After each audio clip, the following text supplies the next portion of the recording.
What's up, everybody? Welcome to Ancient Relics and Hokey Religions. This is the crew we got right here. Josh, as you see over there in the corner, we stick him in a corner.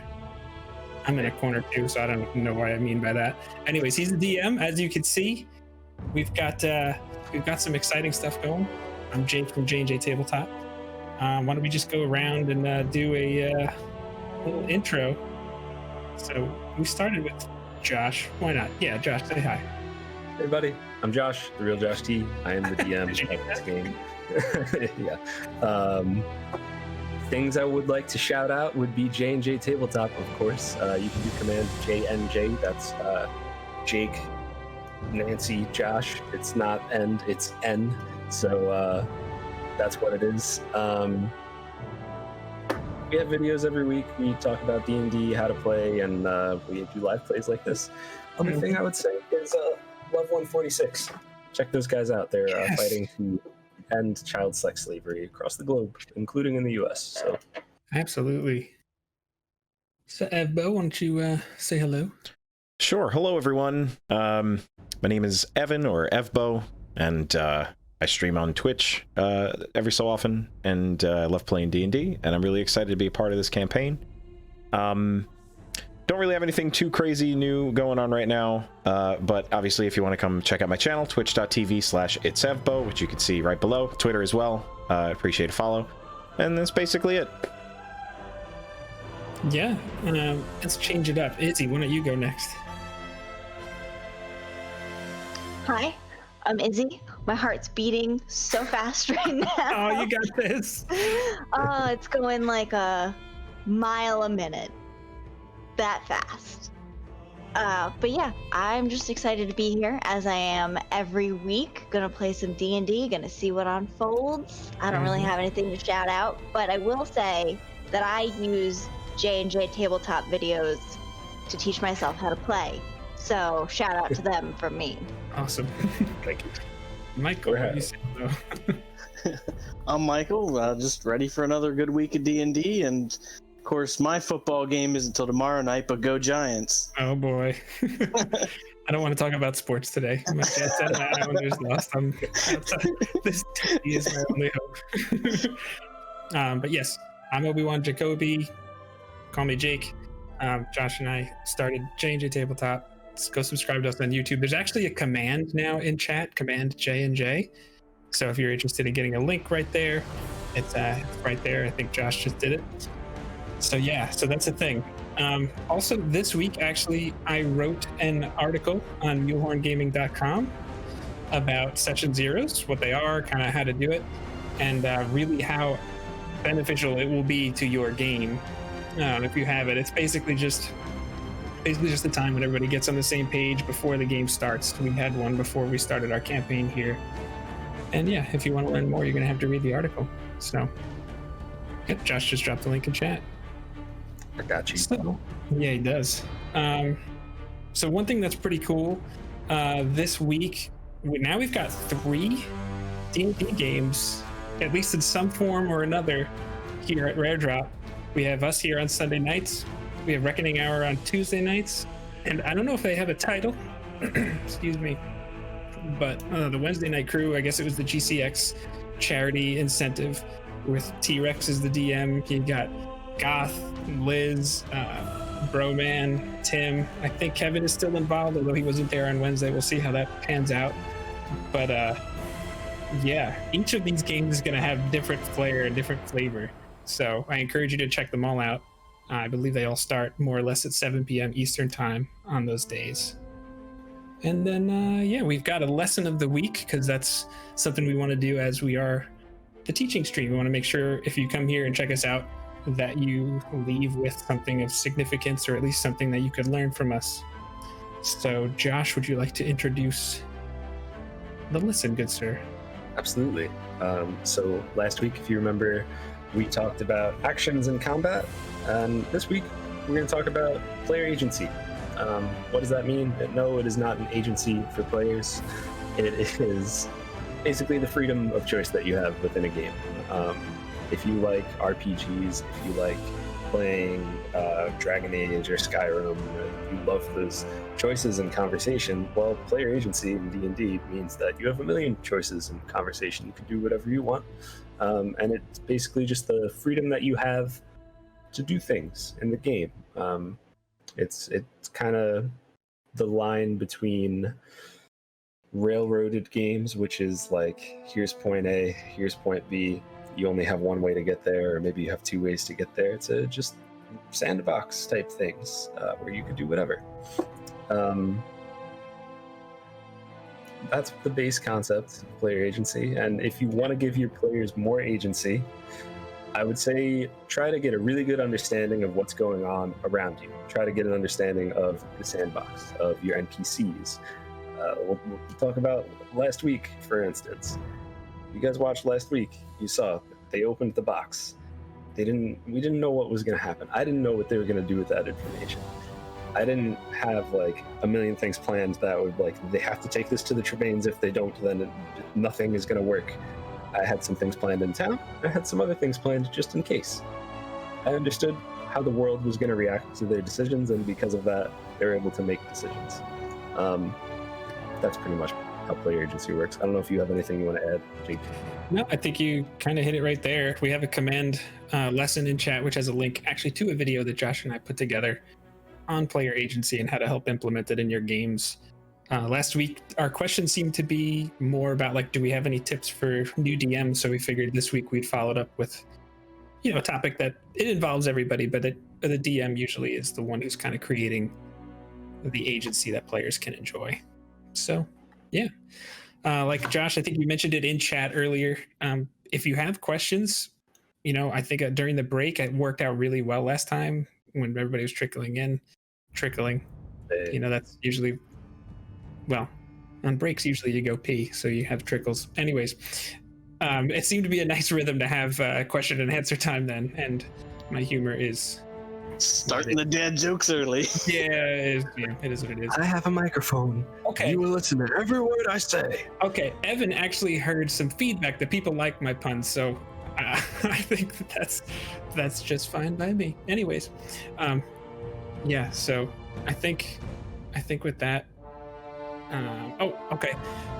So something came up actually Wednesday in chat while T-Rex and the crew there were making their characters, and everybody there, for the most part, it's like their first time ever playing D&D, and it seemed like people were, usually when you're like learning something new, you're kind of, I've heard the expression, you're drinking through a fire hose. Like there's just a ton of information just getting thrown at you at once, and it can get overwhelming. A lot of times a new player will make a choice for their character that they may end up regretting down the line, or wish they picked something different. And so this is kind of on retraining. And in D&D, every time you level up, it's very common for you to be able to retrain something that you don't like. Now, that's not a complete respec of your character. Like if you're a wizard, like you're still the wizard. You could multi-class, I guess, if that's what your game is doing, but that's something different. It's not like you just spontaneously become a fighter and you have a strength of 17 and you're able to break down doors or whatever. But maybe you wish you chose a different spell, or maybe you wish you chose a different feat or a different trained skill. I don't know. Whatever it is, talk to your DM. This game is about communication between player and DM, and that's kind of it. Yeah. So, and if you watch the video on Session Zeros, if you read the article about Session Zeros, that's what it's about. It's about communication. And especially if it's your first time, you pick something, you don't really understand what it is, and then you actually see it in action, and it's just totally not what you meant. Yeah, like if you took True Strike as a cantrip, like, ugh.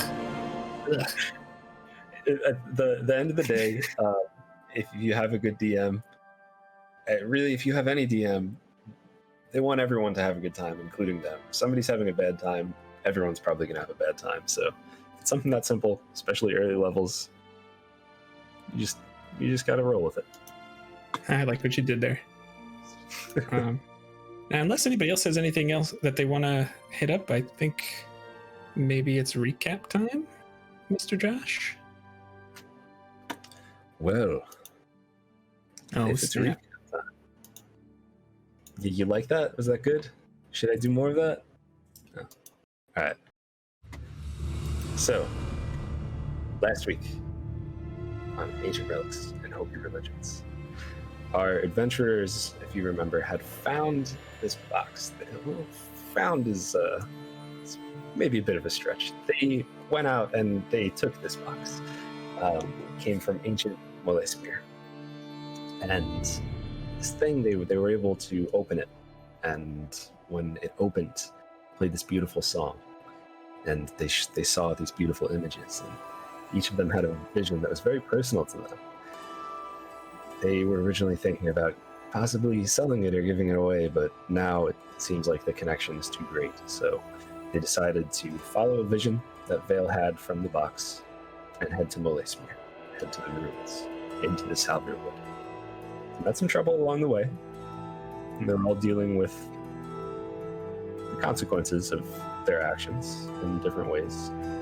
And now I'll bring you to a stream on the south end of the Salvia Wood as 4 adventurers ride together. That's you guys. Whatever you want to do, let me know. Okay. You had just spoke about the last thing that had happened. Is there anything else you want to say? Now, we took a short rest, if I remember correctly, right? You did take a short rest. So Okay. what's the benefit of taking a short rest? Yeah, so short rest. There's 2 different kinds of rests listed in D&D. You have long rest and short rest.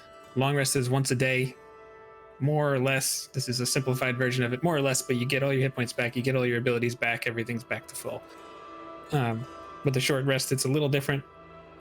Spellcasters, some of them get spells back on short rests, some of them don't. But you can spend hit dice, so if you were wounded, you'd be able to recover some of your hit points, but it's not like a set amount or like full.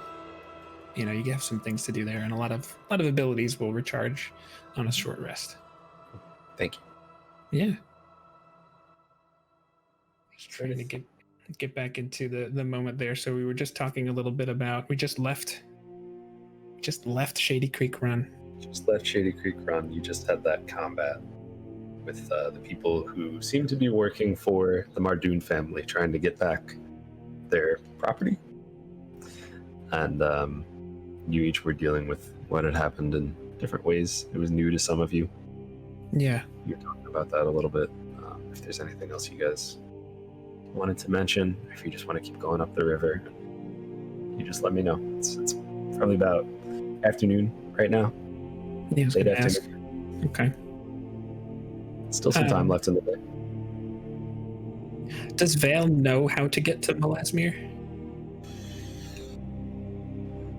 Are you leading the way? You know the general direction of it, I'd say. You know where it is on a map. I would assume, since it's my raft, you know, I feel like I would be Sure. trying to steer the ship. Why don't you make a survival check for Oh, us? crap. Okay. Does anybody want to help me? Would I be able to assist him? Sure. Go ahead. Okay. Thank you.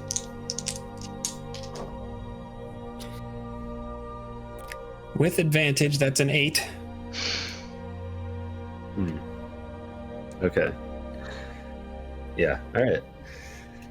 So you're traveling along this stream, and we'll say what that means is you thought that it went further up. You still know the general direction of where it is, but the Salvia Wood is just this dark and twisted forest, and it's really easy to get turned around there and get mixed up about certain things. So you thought that the stream was going to take you a little bit further in the way that you went, and you kind of reached the end of it, the furthest that you could travel on the raft, sooner than you had hoped. You only really made it a few miles on that raft. So now you're going to have to get off on foot. You see there are just pine trees everywhere, all around you. We have some Long Islanders here, so I will say, if you've ever been in the Pine Barrens, Yes. or you just run into the middle of it and you look, and you could see the sky a little bit, but for the most part, it's just trees in every direction. It all kind of looks the same. you still have the general idea of which way to go. Okay. Vale definitely does not let on that he doesn't know. Or at least that's going to be his goal. Okay. Says, all right, I think this would be a good place to disembark the raft. So he would, like, you know, try and steady things and help everybody off the raft as they get off. Sure. Is there a way I can hide it? I know you've said I've done a pretty good job of that in the past. I'm not even gonna make you roll for that, just because there's so much around that it'd be pretty easy to conceal it. Okay. Well, if everybody's ready, we might as well continue our journey. It's going to be on foot from here, and it is a long one.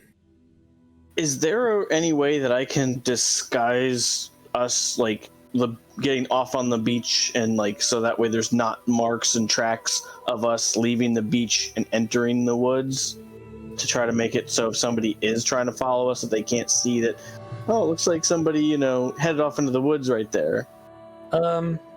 Sure, you could try. That sounds like stealth to me. Either stealth or survival. I'll let you choose. I'll go with stealth. Can I help him? That is Sure. 24. Okay. Yeah, you feel like it'd be pretty hard to follow your tracks from there.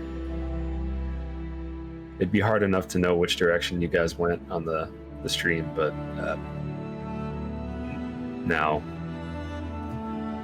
you know, it's pretty impossible to find out where you are. I think as we're starting, I think Vale would just be trying to see how Echo and Millie are doing. They seem to be having a difficult time. Like, do they look forlorn still? How do they? So Echo has been he's been meditating, and he's been pretty quiet. But you can kind of tell there's, you know, still a little something on his mind. He's been fiddling with his walking stick a little bit, but he hasn't made it entirely clear, you know, what it is that he's trying to do with it. Are we kind of walking at this point, or what would you say are we kind of moving through the woods? Unless you guys wanted to just, like, camp now, which you could. You definitely have some traveling time if you'd like, though. So that's up to you guys, though. I think it would be better if we went walking, like, and then camped in the woods, because otherwise, if anybody came up the stream, they'd be able to see us camping, like, right there, kind of a thing. I agree. Okay. So Same sounds here. like you're walking. Yeah. And Vale, did you tell me the somewhat of the direction that we're heading? Or Yes. Yeah, okay. I mean, I know it's. then I'm kind of taking the lead, especially since Vale probably would have been with me, but since now he's kind of like seeing how they are and talking to them, I'm kind of just a little bit ahead, like making the path as best I can, being as short as I am. We don't have very many tall people in this group. there may be a few branches that still hit them as they're going through. All right. Awesome. So as we're walking, I think Echo takes a minute and tries to talk to Vale about just stuff, just about things, what's been going on.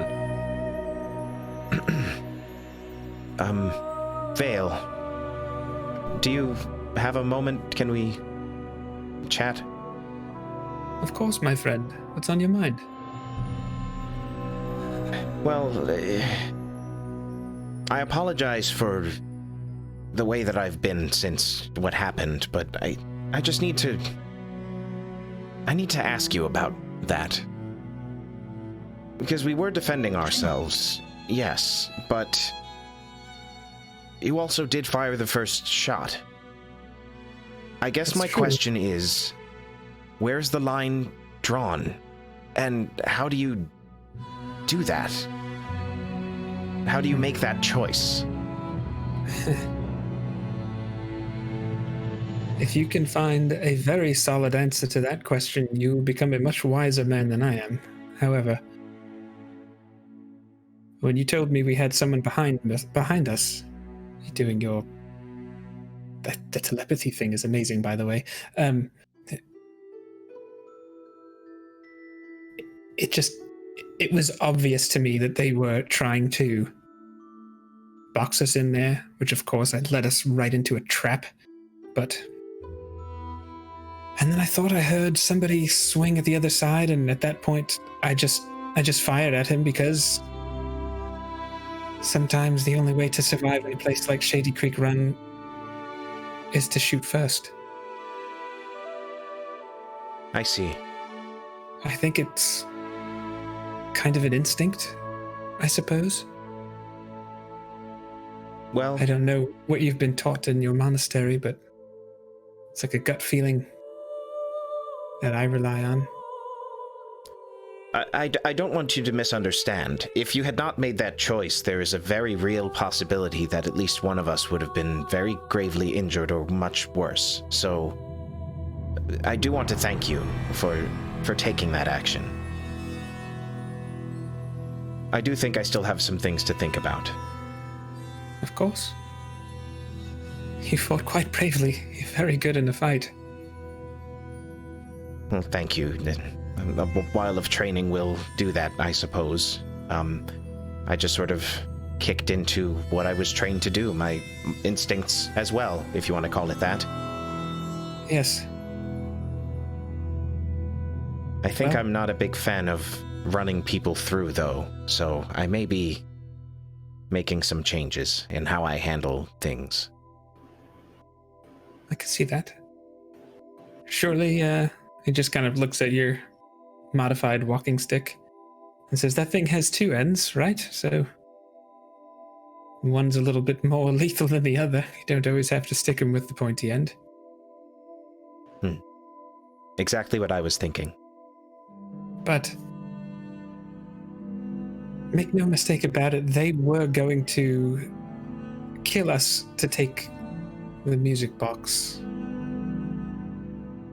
I know they that. Didn't care what was going to happen to us. I know that. I just hadn't done that before. Anyway. Taken a life?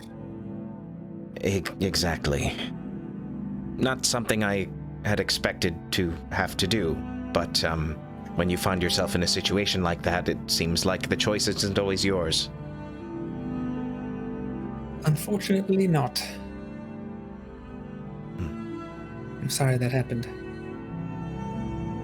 No, that's life, isn't it? That's true. Well, I'll leave you to pay attention to things. I'll step over this way. All right.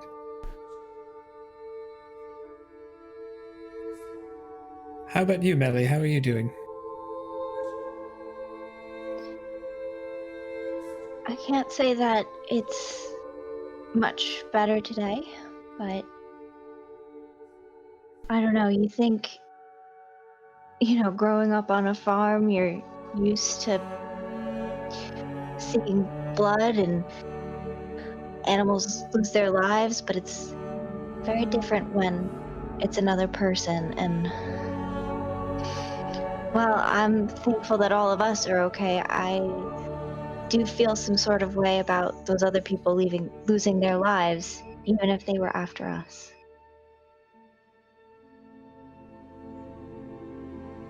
It's certainly not something to celebrate. I agree. There are lots of ways to look at it.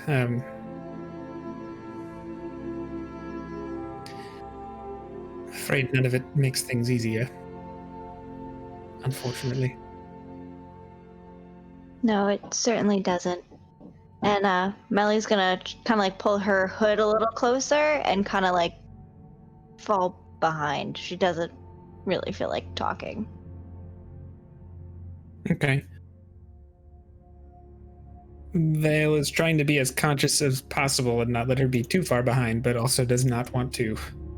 Oh, she's not gonna lose sight of the group. She's like, Yeah. she's just like giving like a little bit of space. Yeah. Vale just ends up kind of going more wide so that he can keep her in view, God, if something were to happen. But I would say that's probably the marching order. Okay. If Max up front, Vale would very much want to be behind. Sure, that makes sense. That makes perfect sense. So Max, since you're kind of leading the way, why don't you give me a survival check?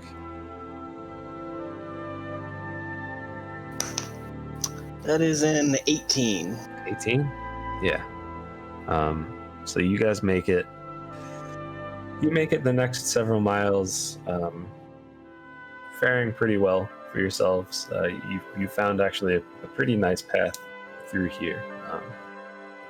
As you travel through, you see some just squirrels zoom by and rats on the ground, some spiders' webs that you run into, but nothing crazy at the moment. Still just a dark forest. It's just something about it.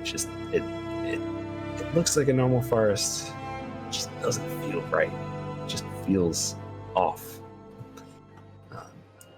And you've seen visions of what had happened here, so you have an understanding as to why. But after traveling and having the conversations you've had for the last, we'll say a couple hours, you find a nice spot that you think would make a good place to rest.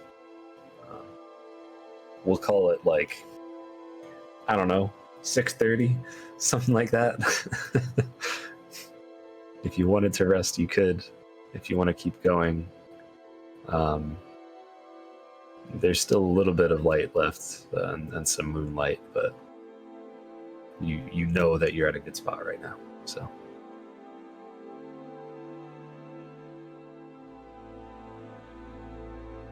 Well, it looks like this would be a good spot to spend the night. We've got a little room right here. I mean, unless you guys wanted to keep going, till late at night, but I don't know if I want to really be traveling these woods much after dark. I think that's probably wise. Yeah, if you think this is a good spot, it's fine with me. So I think we kind of make a little bit of a camp. I mean, I probably wouldn't want to set up tents. I don't know if we even have those, or if we just have bedrolls kind of thing. Bedrolls. I'd want to keep it bedroll. Yeah. We want to keep it as just minimal as possible. Okay. Yeah, I don't really. That sounds perfectly okay. How are you gonna handle the night? What are your plans? Just let me know what you guys want to do. Vale just looks at the three of you and says, I know you all require sleep. I do not. I will keep watch over us and get as much rest as you need.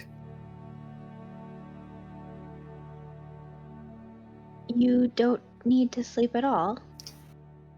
No, I have a form. It's not quite the same. It's not quite meditation like I think you do, Echo, but I can retain my awareness while I recharge. And you can rest knowing that my eyes will be watching after you. Elves are quite fascinating. They really are. That's one way to look at it. He's good on a trip. I get a whole night's sleep.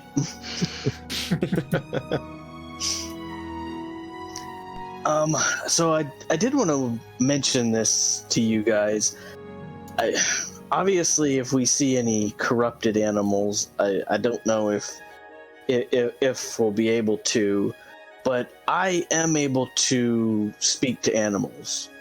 So I may be able to, if we see any, get more information, or possibly even not have to fight. I mean, granted, again, I know this woods is a little bit funky, but and the creatures in it may be affected by that also and might not listen to any sort of reason.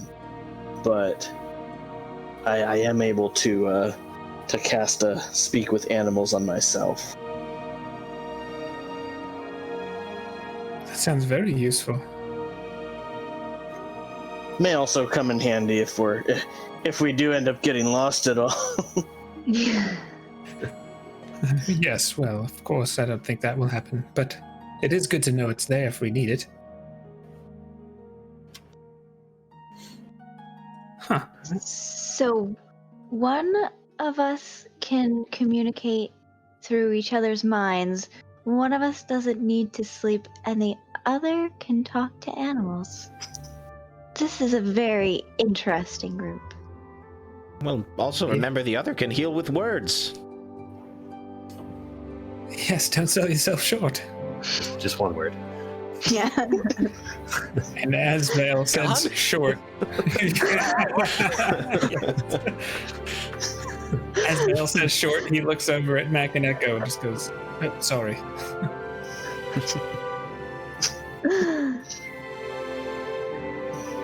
Yes. Alright, well, I'm gonna get cozy. Mellie's gonna wrap herself in her little cloak. Cowside's still on the inside. And just like hunker in. Mm-hmm. Okay. Yeah. All right. So I guess everybody's going to sleep, and Jake, Vale is attempting to keep watch during his trance. Yes, sir.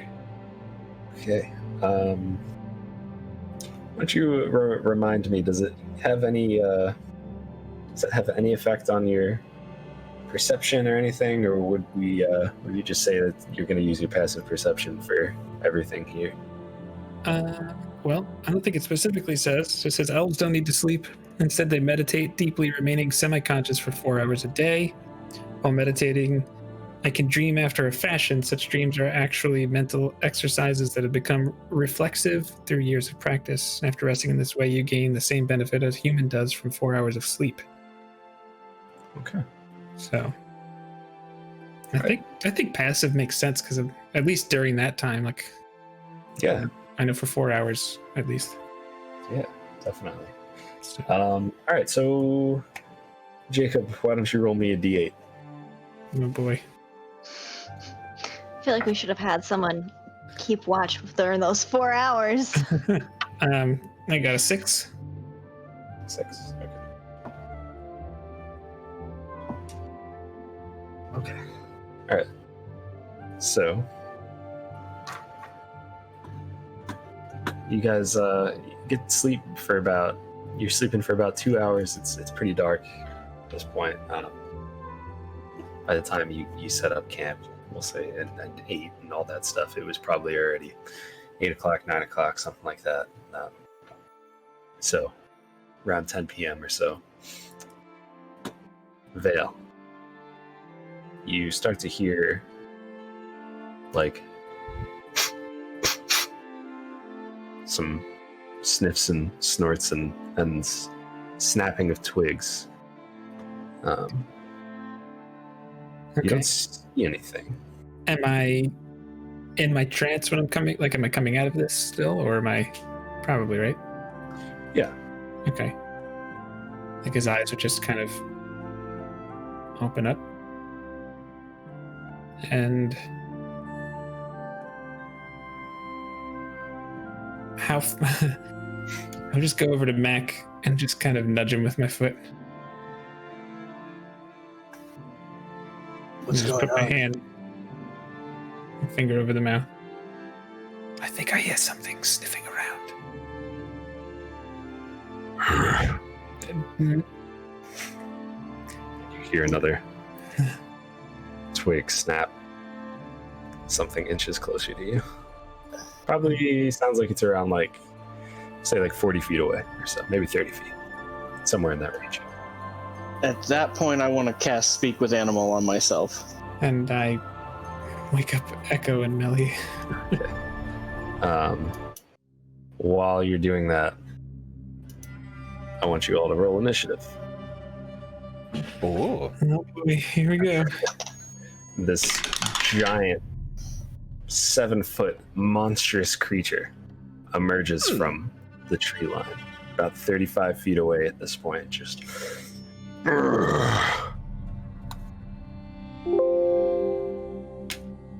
it's got yellow, red, glowing eyes as it looks at you with just a foaming, just sharp teeth, and it's just giant mouth. It looks like if it was to attack you, it could just snap any bone that it put its mouth on. It's got massive claws and inches up on you. All right, what does everybody have? A 21. Okay. Everybody beat that? No. I got a 16. I got a 16 also. Melly has a 13. Okay. I would guess Mac has a higher dex than me. It's a 16. Is that the rule on that?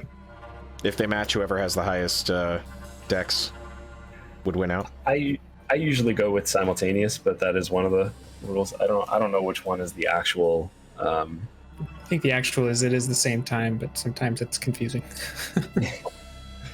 You just have to talk over each other and hope it gets through. Yeah, exactly. You have to keep speaking louder till you get your point across. Okay. All right. So then who does have the higher dex? I think actually I have it at 17, even though it's the same modifier. Just Okay. All right. So crazy. all right. This music is So- creeping me out. So Echo, you're gonna go first, and just for the folks at home, no combat map. We're doing Theater of the Mind for this. Theater of the Mind is when you have combat, but you don't show people what it looks like. You just explain it, tell people what you want to do, and you do it. Sometimes it can be a little bit more confusing, but I also just give a little bit more freedom and kind of use more of the rule of cool. And you'll see what that looks like in a little bit. If you have questions, just ask. So Echo, you get to go first. 35 feet away from you, the 7-foot monster. I'm able to see it. You are able to see it. All right, let me think. I'm sorry. Yeah, no problem. I don't think I have anything. Also, does everybody wear armor? I don't. Okay. I do. I wear leather armor. Were you sleeping in your armor? Yes. Okay.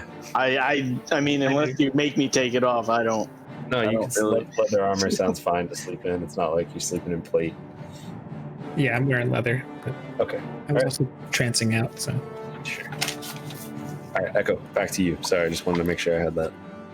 No, that's all right. All right, this thing is as terrifying as I would imagine it is. Yeah. Oh yeah. Oh yeah.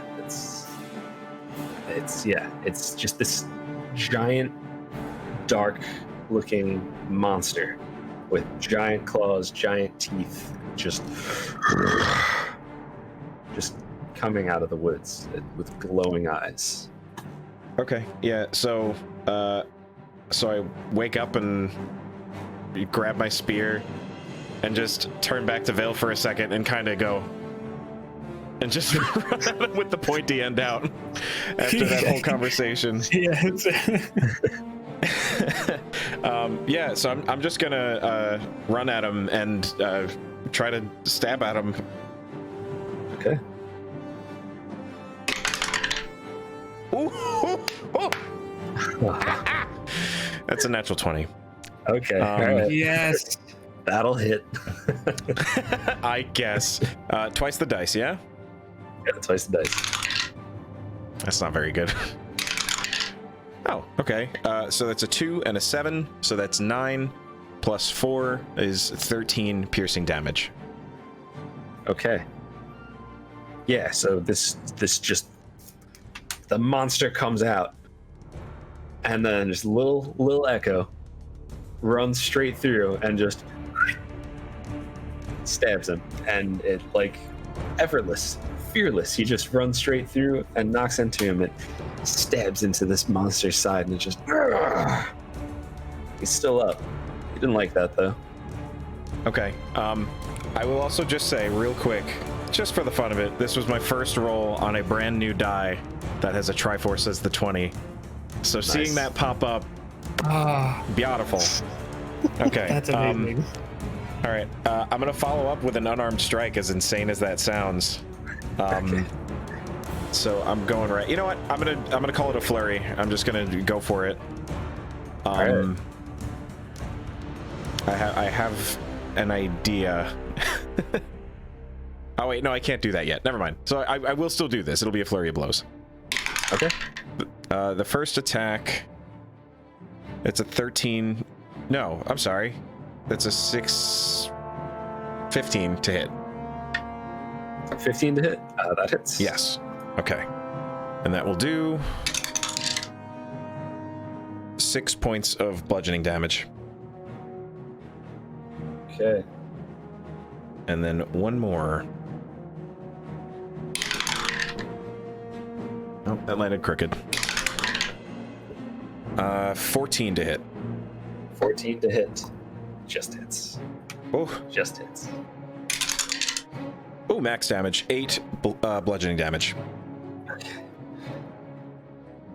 Yeah.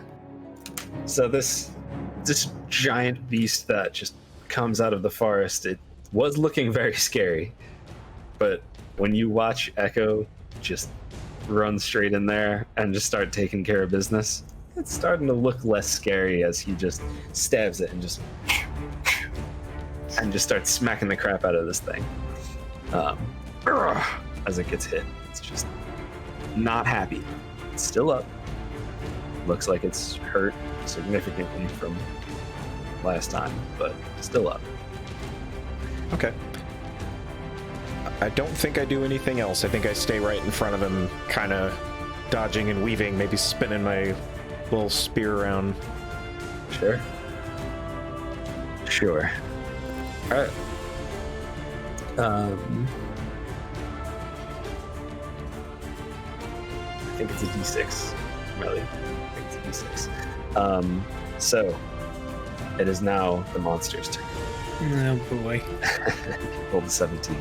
So after he's taken the stabs and jabs from Echo, he stands up a little straighter. He's just gonna go straight in and try to bite you.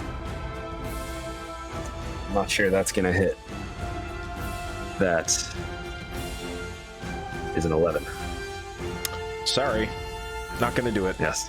Yeah, so you just misses you as you're too agile. But he's gonna follow that up and just try to take a swipe at you. And that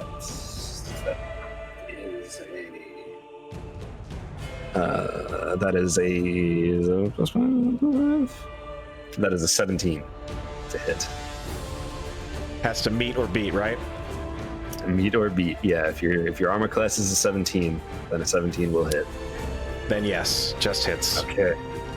All right, my friend. Roll some damage, and that will be 10 slashing damage. As this giant, just massive hand with razor-like claws just slashes at you. Yeah, that hurt. I think he was feeling pretty cocky after avoiding that bite, and then the second one just got him real good. Yeah, it was a real wake-up call there.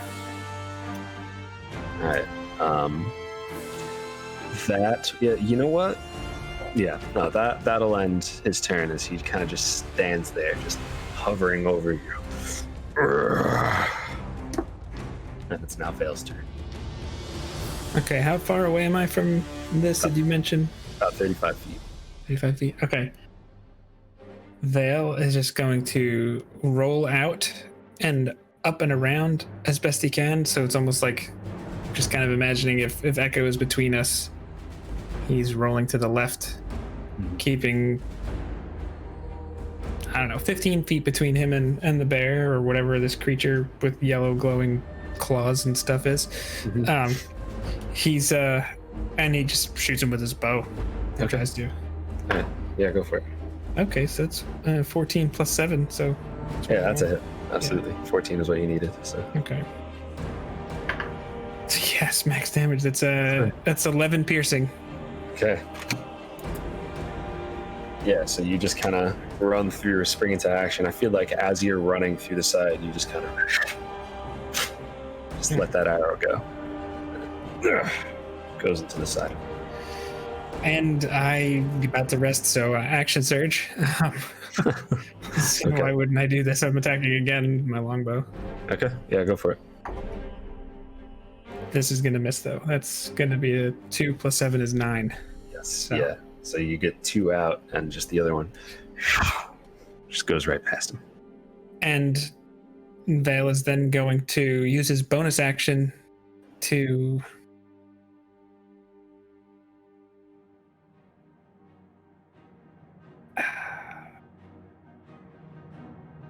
Yep, he's going to Misty Step behind into a flanking position with the bear. Or Right. whatever this creature is.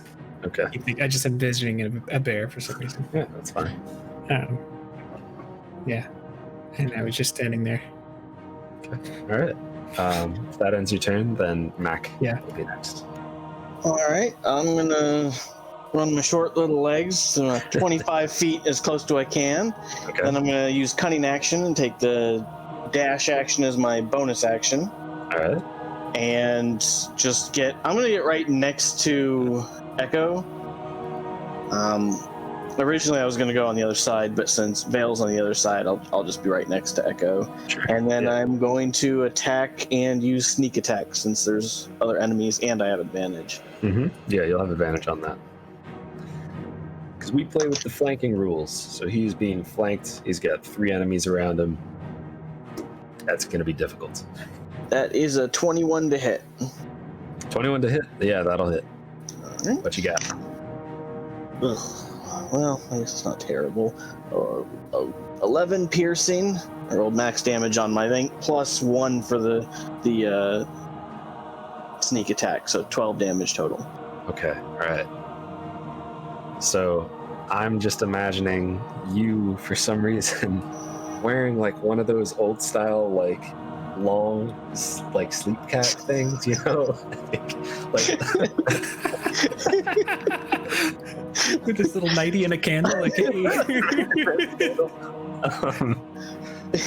And just this little halfling just runs straight through and just jumps and just and the beast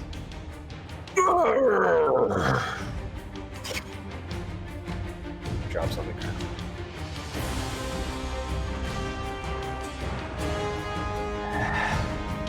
Breathes its last breath.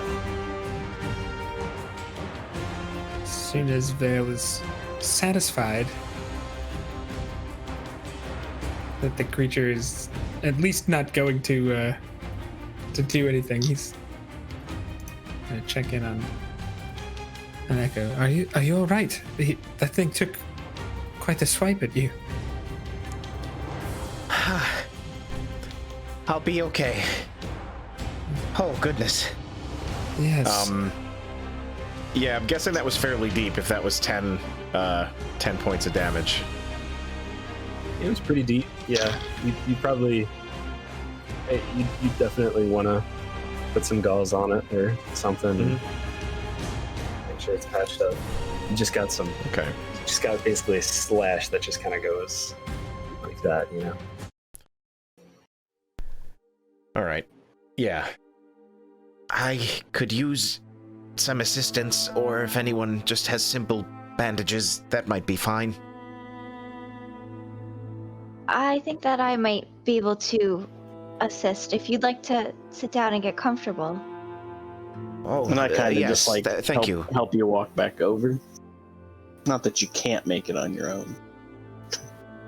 All right, Mellie's gonna walk over. She's gonna like put her hands like near the wound and she's gonna cast Cure Wounds. Okay. Do you have any slots left? I do, because I used 2 last time, so I had 1 left. Okay. But then I also used 2 sorcerer points to regain another one. So. All right, everybody. Now you know. Okay. Yeah, you could do that. And that's a D8, which is. So that's what Cure Wounds does. It's a D8 healing. With 7 points of healing, so you'll be able to sleep well. Thank you. And I guess I feel it closes the wound up, right? It or at least Yeah, you kind of some see as extent. she just puts her hands over where the monster had swiped at you, and just you see like you feel soothing, and the wounds just start to mush together, like the skin back together. You don't even really see a mark of it. There's some dried blood around it, but definitely nothing lasting. You should that take it easy is still. incredible. I will. Thank you. Of course, you all fought so quickly and so bravely. I didn't even need to really get involved at all. Part of me Thankfully. wishes that you had. I think I The found part that that's pot on the right floor over here. mostly. Yeah. Yeah. Can we I was gonna try and get his investigate? arrows back. Oh, I'm sorry. Oh no, I do whatever. I was just gonna say, can we investigate the creature, see if it's like edible, or is it one of those like mutant possessed animals? Yeah, I was gonna try to get my arrows back, but I don't know. So Vale, you said that first, so you are able to get the 1 arrow back from the monster itself, the one that went right into it. Okay. The other one, it just whooshed past. Who knows how far it went. Okay. And as far as can you eat this? Make either a nature or a survival check, I guess. Probably nature.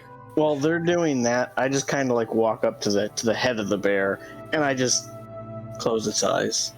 Just kneel down, just kind of like close its eyes a little bit. That didn't roll at all. That just thudded. That's a 7. It's a 7? You're not really sure. All right. Hard to say. I mean, you could definitely like forage things from it if you wanted to. If you wanted to cut off the pelt, it had black fur on it, really large. A lot of teeth in there. Claws might go for something. Probably would make a nice necklace if you're into that sort of thing. It's up to you. I'm not gonna do anything with it. I mean, I don't know how to tan hide to like make anything. So, Is there a way we could identify the creature? Like, has Vale seen this before? Kind of living in the area.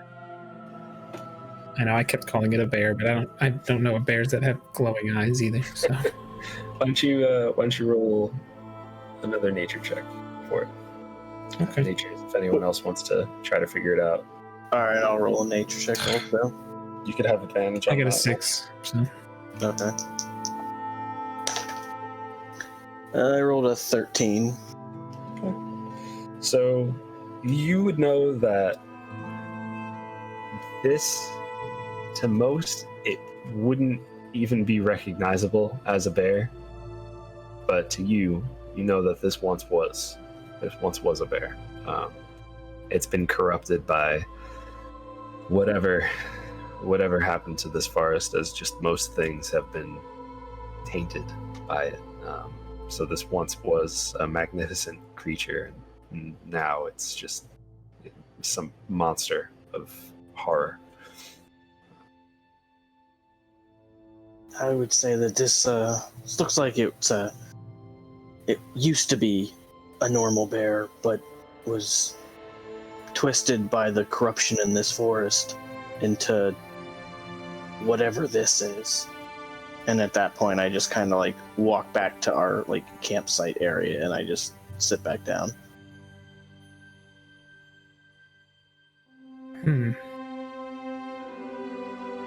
This forest and the corruption has been affecting the woods around Maddogmsd ever since the incident that destroyed the city.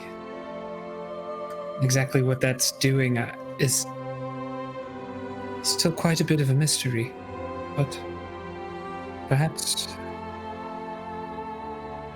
we'll learn why, and I don't know, maybe we'll be able to stop it or something. I'm not sure.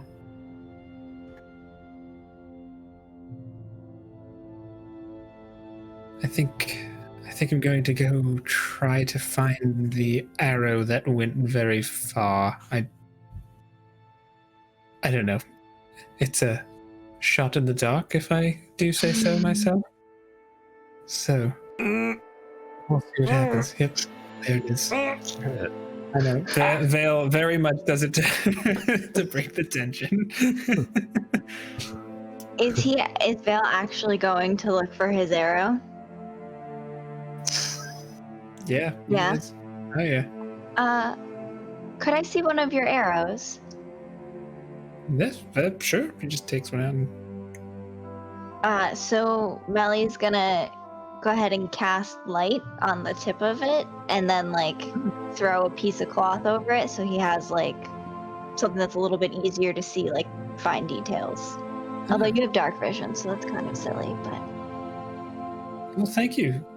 Even creatures with dark vision, this is actually, I feel like, a very big thing that gets kind of overlooked. They just think, oh, you have dark vision, you can see in the dark. Even at pitch black, even though you can still see gray and you don't have color, it is still dim light, so there would be disadvantage on finding things like an arrow. So that's very helpful. Thank you, Melly. I appreciate that. you're very welcome. So, I don't know, maybe this is a 20 or bust situation, but I don't know what Josh is going to make me roll. Yeah. Well, I guess perception. Does that sound good for you? You want to roll perception for this? Perception and investigation for me are both the same. So Okay. So yeah. that's what I was deciding between. So roll whichever one you like, and we'll see if you find that arrow. Chat, I'm going to roll. You tell me what skill I used. Natural 20. Oh wow. 23. Okay. Oh, come on now. Yeah. So all right. Way too excited about finding an arrow. If that is what happened. I was gonna make it be broken when you found it, but natural 20. We will honor that. Gonna roll that dice again next time. It's yeah. So you travel, we'll say about 100 yards or so, something like that, and you see sticking out of a tree, there's your arrow. As you look around this area, you see like some bones and like guts of an animal lying around, as if I mean, I'm just gonna keep going with that natural 20 and say like someone had hunted, basically. They took what they wanted from the creature and left what they didn't. There's some rats nearby feeding on what's left. Can I tell how long ago this event may have taken place? Survival. Roll. Why don't you roll survival for me on that one? I'm gonna use that same dice. Here comes the natural one, but we'll see. Nope, it was a 3 plus 1 is 4. So it's hard to say. It doesn't smell. Well, I mean, it smells like the inside of an animal, but it doesn't smell like it's been there for days, you know? Yeah. I just kind of turn back to where the group is and I just say, I think I found something. Some creature? I don't know. Maybe, why don't you guys come check this out? And it Yeah, just kind of I do that. tries to whittle the arrow out of the. Yeah, it takes a couple tries, but because you're trying to be gentle with it and make sure you don't not break it. But yeah, eventually you. That would suck so much. You found it, it's not broken, but you broke it getting it out of the tree. Eventually you are able to pull it out. We'll say Vale's pullout game is strong. Oh my gosh, there it is. Sorry. Wow. Somebody needs to clip that, I think.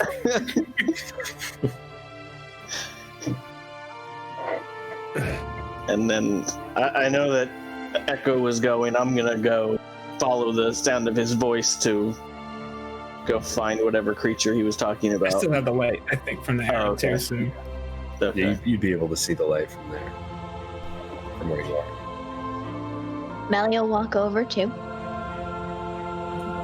Mel just kind of points and says, I something seems to maybe have hunted this creature, and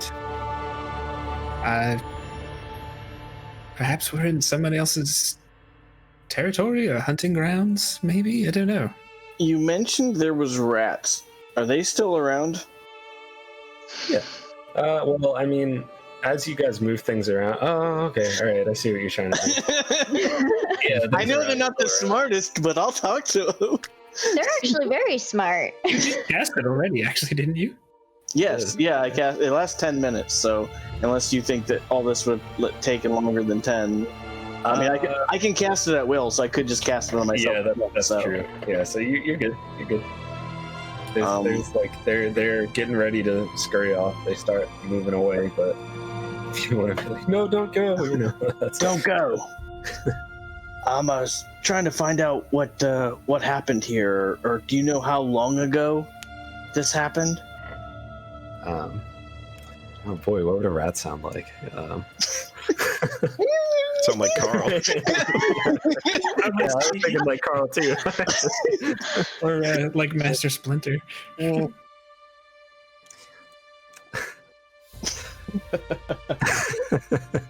is great. I totally forgot about Speak with Animals. So I'm sorry. The question was, how long has this been here? What brought it? The first question was, do you know how long this has been here? It's been a few hours or so. Been a few hours or so. Oh my God. It's kind of scary off. Is that Rain Man? I don't know. That's kind of what happened. That's what rats sound like. Everyone knows It's the that. Rain Man.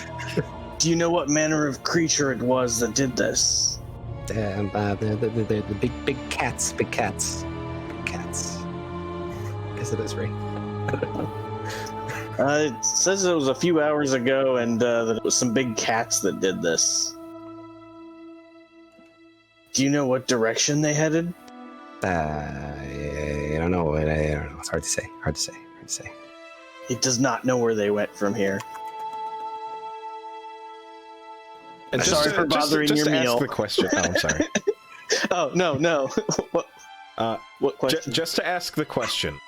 When he casts Speak with Animals, we don't hear him speak in common, right? We hear him making animal noises. Is that the case? I'm gonna leave that up to Michael. What does it sound like when you speak to animals? You just I'm gonna say it sounds like, I don't know.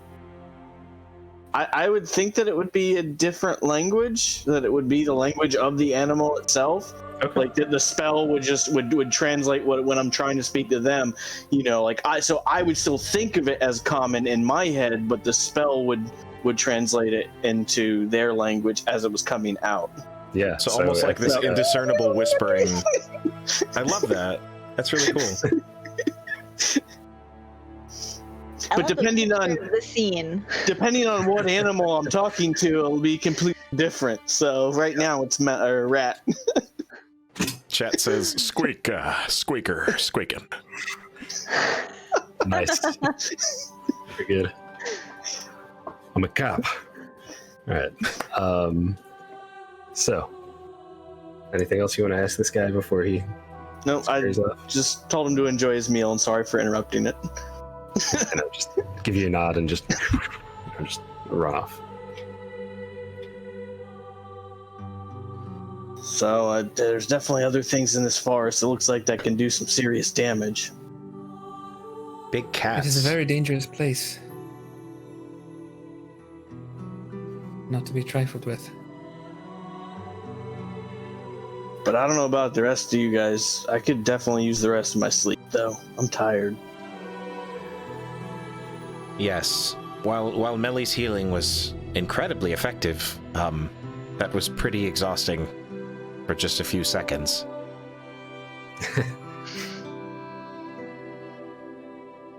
All right. You took a good shot. I think it should go back to our camp and rest. If actually, do I get any kind of like a gut feeling or read that like we didn't pick a good spot for camp based on the attack or anything like that? No, it was Okay. just some not great luck. Let's say like a random encounter roll or something like that. I don't know. Right? Yeah. Yeah. Okay.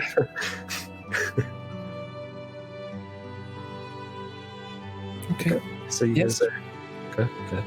Yes. Why don't we go back and try to get some rest? Okay. So you guys had a little short break for your sleeps, but it was only like 15 minutes or so. So as long as the rest of your long rest goes uninterrupted, you'll all be okay. So, and unless anyone has anything further, Melly dismisses the light spell good on call. the arrow. We're not going to draw any more attention to ourselves. Yes, that's probably a good idea.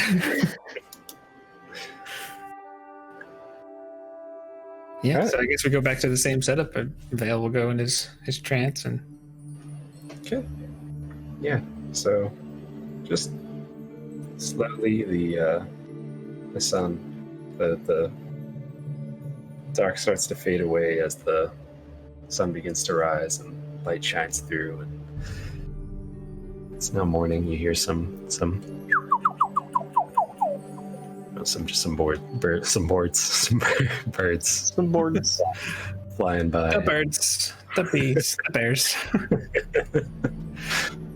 Okay, so we can apply a long rest. Yeah, you can apply a long rest. Okay. Folks at home, long rest pretty much gives you everything you've used back, all your spell slots, takes you back to full health in most cases, and you will get 50% of your total hit dice back. So these guys are level 2. That means they'll get 1 hit die back. And you would round that up if there's a discrepancy Yes. at the end. So just gotta be able to get back to full. Mm-hmm. So, morning time. Yeah. Everybody just starting to wake up. I'm sure Echo's doing his morning meditation or finishing it up. Anybody He's have doing some anything Tai they Chi today. Ah, Nice. So I just kind of He woke up stiff from the. I'm sorry. He woke up stiff from the wound, so is also using that. Like, it's something he doesn't love doing. It's like, you know, when you you got to go to the gym, but it's like getting there is the hardest part. He hates like the idea of doing it, but when he does it, it like feels really good. So yeah, he's doing that today. I'm just imagining if anyone's seen like Roadhouse, just Swayze on the lake, sunset in the background, and you're just practicing your Tai Chi. Exactly. Yep. No, it doesn't look like old people in Central Park. It looks cooler than that. So, anybody else have anything? Any morning rituals? I just go over to Vale and just kind of. So we're still heading in the same direction, or do we need at all? I know that it was kind of a little bit later and darker last night. Just want to make sure that we're continuing on the best route. Vale just kind of takes a moment to look and see if he knows what he's doing. Do I do another Do survival. survival? Okay. All right, that was a bad dice, so now we go to a different one. Okay. That's a little better. 14 total. 14? Yeah, you have a pretty good understanding of where you are. It was a pretty good spot that you found for yourself, Okay. or that Mac found for you guys. And you feel like while maybe in the beginning you didn't start off at the best spot to start walking, you're starting to head in the right direction, and you still got a ways to go. Like I said, it's going to be between a week to 2 weeks time trying to get there, and you're only 1 day into your journey, but pretty good start. Okay. Yes, we're on the right track. It's going to be a little while, but at least we're on the journey, right? That's something to be... That's something. I feel like Vale would be eating some of his rations at this point, just... Sure. At this point, I'm just kind of ready to go. Yeah. Once everyone, like, I'm not like rushing them, but I'm just kind of Same. Melly, do you have Vale- anything? Oh, go ahead. I just said Vale would be taking in... It seems like Echo is centering himself, and he would just be seeing how Melly's doing. Melly's like a complete, like 180 from where she was, like after the other fight. It's like the bear thing kind of is all that's in her mind right now. So she's completely not thinking about the other fight. Can she look like around where they're camping or while they're walking for like things that are worth foraging for? So like berries or I don't know, root plants. Sure. Why don't you roll me a... I'll give you your choice. You could do either survival or nature. All right. Oh, that's terrible. 7. 7? Well, That one's in dice jail. if by berries you meant berries and pieces of bear, sure. But other than that, not really anything useful. All right. Oh boy. Sorry. Usually I do that. It's the only thing I heard when she said berries. So, it was a good place to rest, but as far as like natural like plants and things to eat, stuff like that, it's not the best spot. Melly was distracted by an indecisive bee. A maybe. Oh, okay. Oh man. Oh. Ugh, yikes. Roll initiative. No. Wow. Dad jokes aplenty today. Yeah. Oh man, I'm sorry. I'm sorry, guys. I'm sorry. It's all. We're all doing it tonight. Okay. All right. So, is anybody ready to go? Or anybody have any last things they want to do, or just? I think I'm good. Okay. say, let's I go. hope. Yeah. Awesome. All right. Yeah. So you just start moseying on down and moving through the salvia wood. As you walk through this forest, a lot of it is dark and nasty, but there is still some beauty to it. Jake, I love your green screen, by the way. There is still some beauty to it. There are... It's intentional. Yeah. You see some deer. There's about 3 of them. They're just kind of standing there and doing their thing, and as you start to get a little closer to them, they just run off to the side. Why don't you roll me another survival check? Everybody, or whoever's kind of leading the way. I only have a +1. Story-wise, I think it makes sense for him to want to do it, but I don't know if mechanically it makes sense. I would say, I feel like either me or you would be leading it, so it's up to you if you want to roll it. I rolled the other one. I can roll again if you want, or I have a Really sick. I have a +3. I don't know if that's better than anyone else's. Better than us. So, all right. So Melly will kind of be like, huh? You know what? It seems like we're kind of like going like this. So she'll be like, all right. Okay. Very nice. 21. Yeah. So these guys have kind of told you like the general direction of where Molesmere is, and through conversation, and you're pretty comfortable exploring around in wooded areas and stuff like that. You spent a lot of time exploring back by the Plum Grove, am I right? And you now know the general direction, and you just see the moves that they're making when they're leading the way, and you're like, oh, that's not what I would do. Why don't I let's go this way, guys. And everyone's happy about it because you do find a nice path. So just kind of walk on for a little bit. And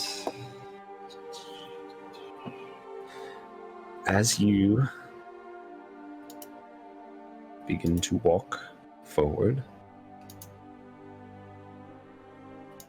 you come to this area that sounded way more dark than I meant it to sound. Sorry, guys. you come to this area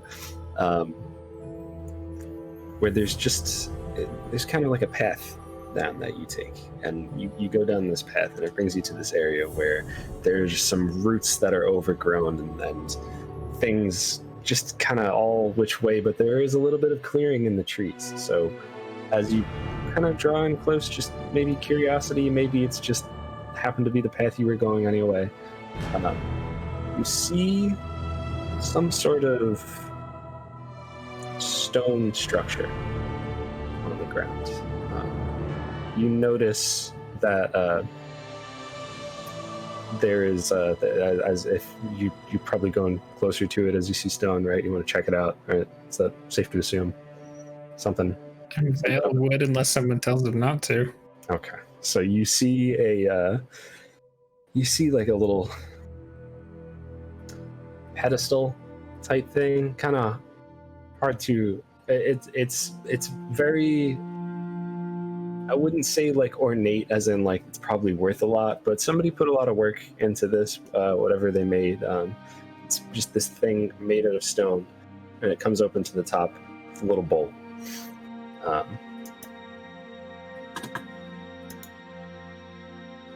And you said a bowl. I'm sorry. yeah, it's kind of like a little bowl-looking thing. Okay. And as you come to this area and you get a little bit closer, you see that some of these white-looking stones that are on the ground. There's some grass shining through, and there's an area just beyond that bowl that just looks like, I don't know, there's just something about it. Like the heebie-jeebies or something, or what? No, not necessarily the heebie-jeebies. You're just kind of like walking through, and you're like, there has to be more to this, you know? Like that's kind of the something about it, that it's like, why what is this here? It's this bird bath? Like what is this, you know? Yeah. I mean, Vale is just naturally curious, so he's... Would I recognize the type of construction of it at all? Like as to what race or people that may have created it? If you roll a history check, you might. It's a net 2 history, so that's a 3. It's hard to say. I mean, I would probably be hoping to do the same. Yeah. Anyone who wants to roll a history check for this is welcome to roll a history check for it. Just let me know. Yeah, I'll do 10. it as well. Yeah, it's not going to do it. That's a 4. I got a 12. 12? All right. It looks It looks like things that you have seen kind of in books maybe, or just studies of just elven and almost like fae-like architecture. It's not a lot for you to work with, but as you do get closer, as you're inspecting this, you see written, engraved next to this bowl, it says in common, black as pitch, white as snow, born in flame, at first I glow. Without wings, I still fly until I land, finally die. And after reading that, we're going to take our first break. Okay, maybe if you have a moment, if you could write that in a group message or something. Yeah, no problem. And I think we actually are going to turn the stream off and on briefly, if I'm correct. Is that right, Evan? Yes, I'd like to just change the settings. I've got it running at 60 FPS. It's starting to have some trouble with all of the chats going at once, so I'd just like to kind of give it a quick refresh. Okay, so we'll do that. We'll do our thing. And Everybody bear with us. We'll be right back. Gonna take a quick, probably pee break. And if you have questions, write them in chat because we will answer them. That's what we're here for. We want to help make this game easier for you. So ask those questions. If you don't want it to be in chat for the world to see, then send me a message on Twitter or anything like that. My name's on the screen. So yeah, we'll be right back. Everybody ready to get back into things? Try to figure out what's going on here? Let's do this. yes. So where we left off just a moment ago, you had found this clearing in the trees. It's a small area. It's just a small area. All right, I have to stop for a second. Skelly, we are so happy to hear that. That's awesome. That's why we do what we do. And if you have any questions about your game or anything that we haven't done a video on, let us know, ask us, because comments like that get us so excited, and that's enough for me to stop explaining what I was explaining. Yeah,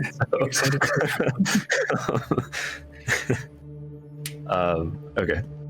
So where we had just left off, you found this clearing in the woods. It's a small area. There's some stones in place.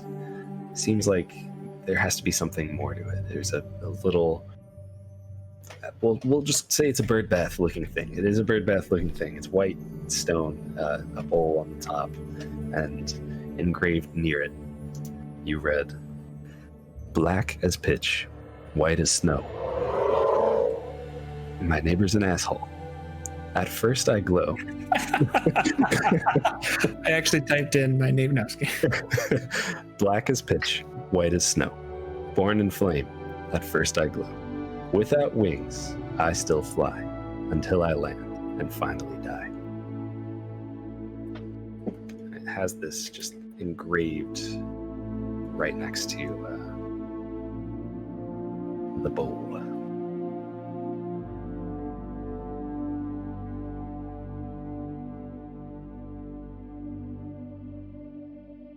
Black as pitch, white as snow.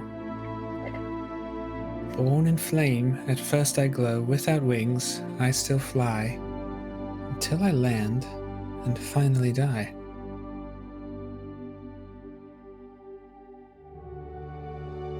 The first thing I think of is the sun, but black as pitch.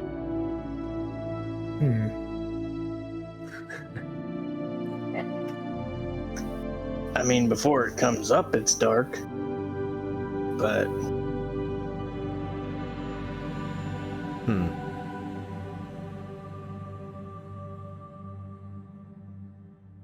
Die, though, that seems a little...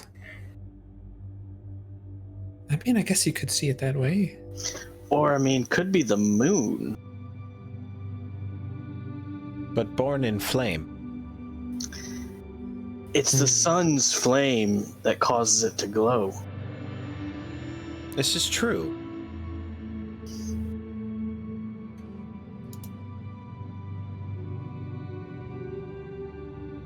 There's nothing else immediately surrounding this bowl, right? Immediately surrounding it, it's kind of just this area, and there's some growth like coming through it, but this area where there is just this like rocky stone clearing, and there's probably like we'll say like maybe like a 6 by 10 foot spot where there's just this stone and nothing else there, kind of just past the bird bath. I think that so I know this hasn't really come up before, but Echo has a thing for stuff like this, like anything that uses his brain, something that would gain him knowledge. As I recall, Ioun, if we research this correctly, is the goddess. Yes, goddess of sort of knowledge. I feel like I recall that being the case. I remember I picked her for a reason. Yeah. Mm-hmm. He's interested in learning. He wants to expand his horizons. So, he's drawn to anything like that. He loves little puzzles, like usually at a tavern and stuff. He'll get caught up in those stupid little metal things that you have to kind of untangle those things. He just loves stuff like that. So yeah, without really saying anything, he he realizes pretty quickly that this is some sort of riddle, or at least something of, something hidden, and walks toward that clearing. Like now he's looking for, well, I need more information, and starts heading over toward that area that you were talking about. Okay. Why don't you roll me either investigation or perception, whichever one is higher. All right, I believe it would be perception. Let me just check that. Yes. 13. Okay. Yeah. As you're kind of looking around, don't see really anything that is like in your face, like this would definitely be helpful. You see, like I said, there's just some overgrowth coming in, kind of making cracks in some of the rocks, some of the stone. You see, just some roots and things coming through, and one other thing that you would notice is a little bit further off, you see like what probably once was used for like maybe campfires or so. There's kind of like just some rocks piled in a circle like that. Not necessarily really any wood in there anymore, but definitely a place where people once would have lit fires. Wait. Black as pitch, white as snow. Embers? Ash?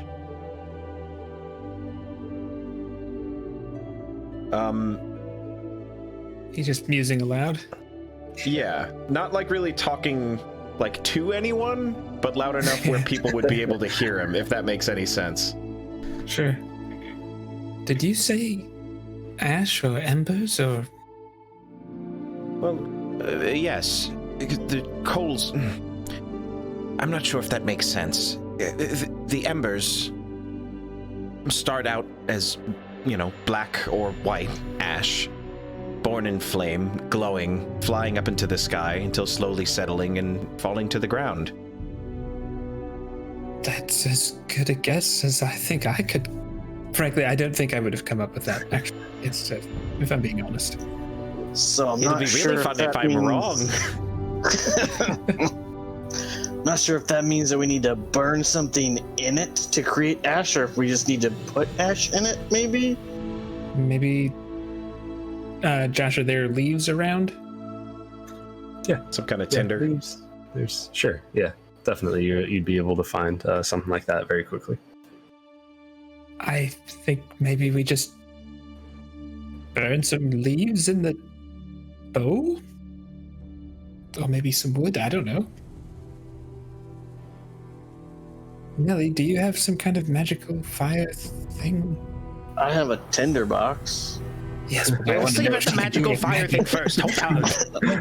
Shut up, put it away. All right.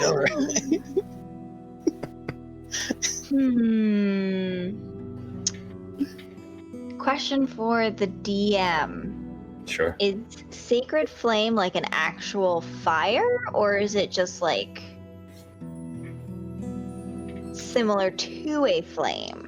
Well, let's look this up. Oh, I'm looking at it right now. It just says flame-like radiance. I would say probably not. No. I'm gonna say it's not actual fire. Okay. I have something that is similar, but I don't know if it'll work. We can try it. I think there are plenty of leaves, so Should we put them in the bird bath? yeah, we'll just pick up some leaves and put them in there. Alright, and stand back. I don't want to hit you. And Daisy Alright. will cast Sacred Flame at the leaves. Okay. So you could roll a d8 for radiant damage on the leaves. From the teaching side, this is one of those moments as a DM you're like, what the heck do I do with that? Yeah. Like. Okay. Sorry. Okay. Go ahead. No, you're it's good. 2. Okay, yeah, so there's just this, put the leaves in there, and she does her thing, and there's just this holy light that almost looks like flames when it touches these leaves, and they just crumble. But they don't burn. It looks really, really cool, especially reflecting off of the bowl shape. It just kind of shines off and reflects in all directions. And you guys actually have to kind of you don't have to cover your eyes, but you would feel better if you covered your eyes a little bit while this happens. And it's quick. It goes away quickly. I don't think that was quite the effect that the bird bath was looking for. Oh, fine, let's use a tinder box. So I gather some more leaves, and then I start a little fire in the bird bath with a bunch of little leaves gathered up. Okay. Sure. And I, Yeah, so I kind of start it, and then kind of step back just a few extra steps. okay. Yeah, no problem. So you, as you do that, you see as just the flame kind of just burns through the leaves and twigs and junk that you had thrown in there, and as it kind of turns to ash and floats up and drops down and the fire begins to dissipate, you hear just the sound of just stone moving as the pedestal just drops down maybe 6 inches, and the stone behind it, that little 6x10 thing I was telling you about, it just starts to go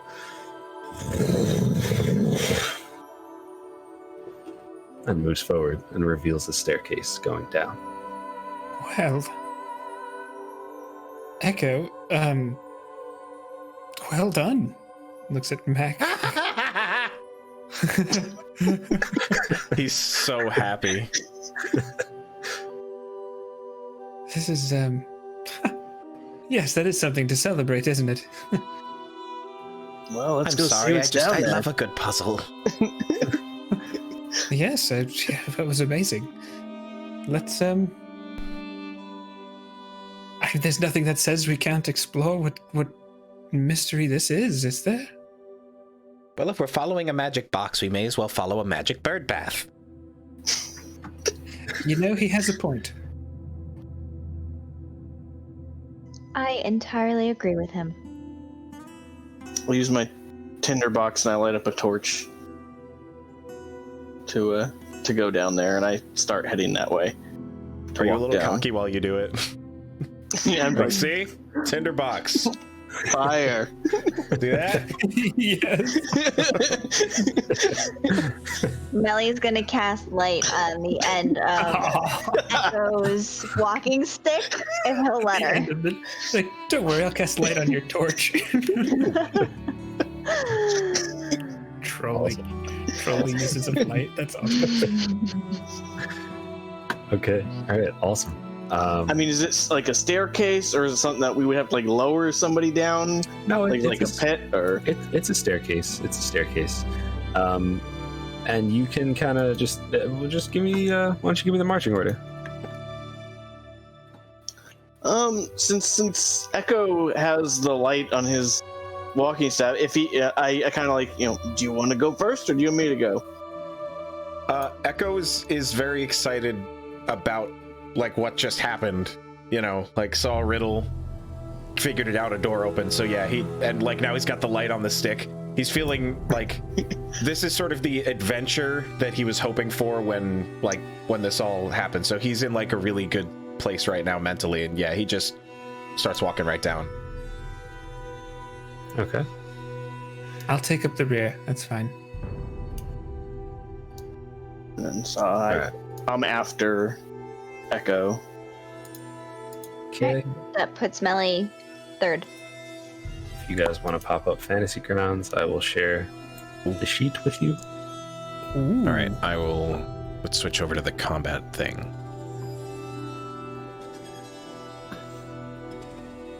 Yeah, so you kind of walk down these stone steps, and brings you to a stone cave-like hallway. Forward, you see it goes down pretty far, and there are pillars. And I just want to say, for if you guys are looking at this map, if anyone sees it, those are skeleton tokens, but they're like to represent dead people, like just skeletons. I couldn't find images of them, so we're using skeleton tokens, so nothing to fear. So as you look ahead, you see some pillars leading a hallway, and some people, or humanoid remains, in between them. There's a door to your left, a door to your right.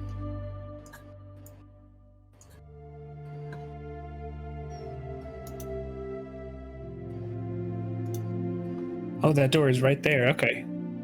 I want to walk up to the door. Well, I guess I can just do this right here.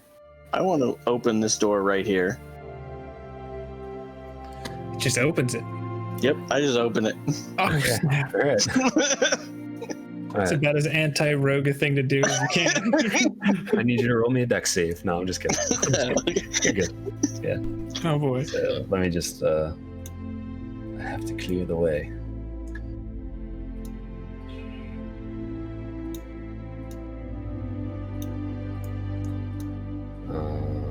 Bear with me. I mean, since Echo was looking like he knew what he went when he was doing when he walked down, I kind of had to, do my thing and just, open the door. Yeah, It's all about confidence. It's all about confidence. Yeah. As you walk into this room, and I'm just gonna push you in. As you, and also the grid is not perfect because Fantasy Grounds. So you walk in and you see just these beautiful images engraved onto this wall and painted onto this wall, and these images are just of these divine-like creatures fighting some sort of monstrosities, and it makes you feel good inside. It would typically make someone feel good inside because it's just good conquering over evil. That's kind of the sense that you're getting from this.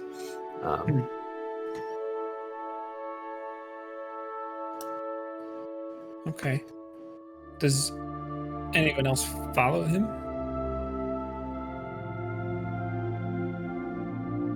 I don't think Echo does yet. He's kind of taking everything in.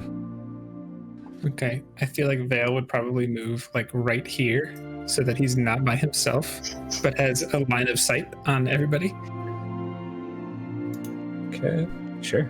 Now, even though I just opened the door, at this point, I'm going to turn back and say, just make sure you watch your step and be careful when opening anything, because I know ruins like this tend to have traps.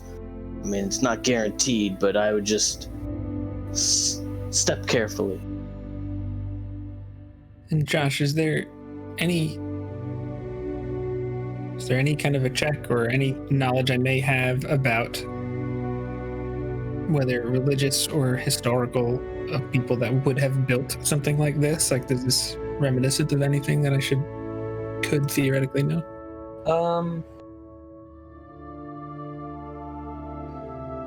Why don't you roll history? Okay. Ooh, that's pretty good. 18 plus 5, 23. Okay, sure. Yeah. So just looking at it, it looks like some sort of like, the design looks kind of familiar, like maybe elven as far as the builders of it. The detail that's in the writing on the wall definitely screams of elves and those with just a finer touch. But as far as what it's depicting, if that's what you're looking for, you think that you're taking a look at maybe the founding, the gods of this world fighting against the primordials. And so this is even pre-calamity, isn't it? this would be pre-calamity. Wow. Okay. Very ancient. Yes, that's good advice, Mac. I think this may have been built before the calamity. This could be over 1,000 years old. Or more. That's quite ancient. And yeah, Vale just he's got this like look of just complete awe and wonder. Like he is, just can't get enough of what's going on. And actually, he starts like meandering in almost like absentmindedly, not watching his step, even though you just told him to. Okay. Which way are you meandering?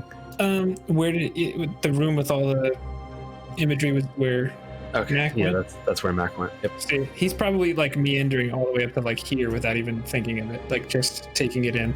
Okay. So far, so good. You see the same thing as I was explaining before, just these images of divine, like, great beings fighting over just terrible creatures. You've never seen anything like what they're drawing there, what they're depicting. Is there anything else of significance in the room? Like, is what you're showing us on the map, is that like the entirety of the room, or does it seem to go beyond the darkness? This is the entirety of the room. Okay. Well, I mean, we could... Yeah, hold on a sec. Okay. This is the entirety of the room. It's bigger, but that's the wall. The wall is what has all of the drawings on it. Okay. Is there any kind of like artistic focal point or anything like that he's seeing, or is it just seems? I would say that the thing that really stands out to you most is they're absolutely just trying to stress that point over good conquering. That would be the biggest. Yeah. Is there anything else in the room? Like any sarcophaguses, chests, anything like wall features? The wall features would be the design. It's wall to wall. It just surrounds the room. This it's almost like this entire room. You're telling a story from one side to the other, basically. Exactly. Yeah, and that you would you get the idea that that is the focus of this room. That's the purpose of it. Hey, Echo, you might want to take a look at this. I feel like you would appreciate the mastery of this. Oh, absolutely. Yeah, so I start walking toward the door. Do I notice these little fellas, these little guys hanging out down here? The skeletons that are like couple little fellas. the guys that are like by those pillars, like straight ahead down this hallway. Yeah, exactly. I'd say you probably noticed them. Right now, they just look like. But they're not like animated. They just remains. No, they're not animated. You could take a closer look and like right now, skeletons with just various things on the ground near them that you'd really have to get a closer look to try to see what it is. I think as he's walking, he's holding the walking stick up and like kind of lighting things up, and he sees the skeletons and just kind of and then walks through the door. Doesn't make much of a thought. But as he's heading toward the door, he turns around and says, "Oh, Melly, are you coming?" Of course. I am gonna follow you very closely into the room. Okay. Yeah. So we head in there, and I just marvel at all of the, the carvings and the artistry and everything about it. It's beautiful. Just incredible. I think at this point, Vela's like down here, like just looking at the artwork, like really, like he's just like like studying it, like. Yeah, you really don't see things like this anymore. It's just. I mean, if you've ever gone to like any art museum where they're just showing things that are just so old, or like we'll say it's like the Sistine Chapel of Wildemount. It's just hidden away here.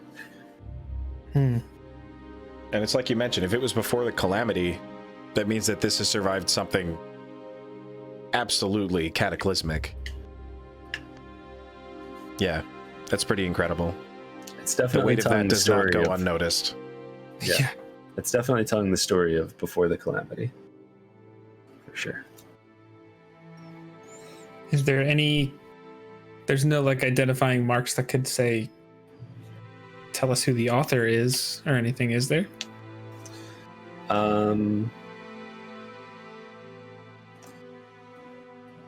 Why don't you roll me an investigation check?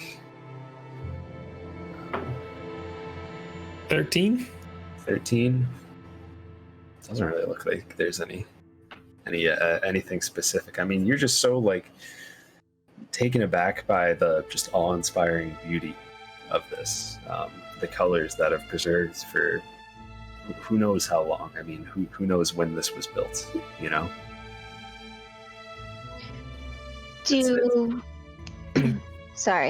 Do we recognize any of the gods or creatures in it?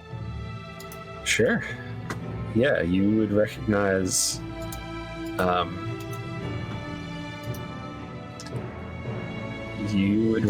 bear with me one second.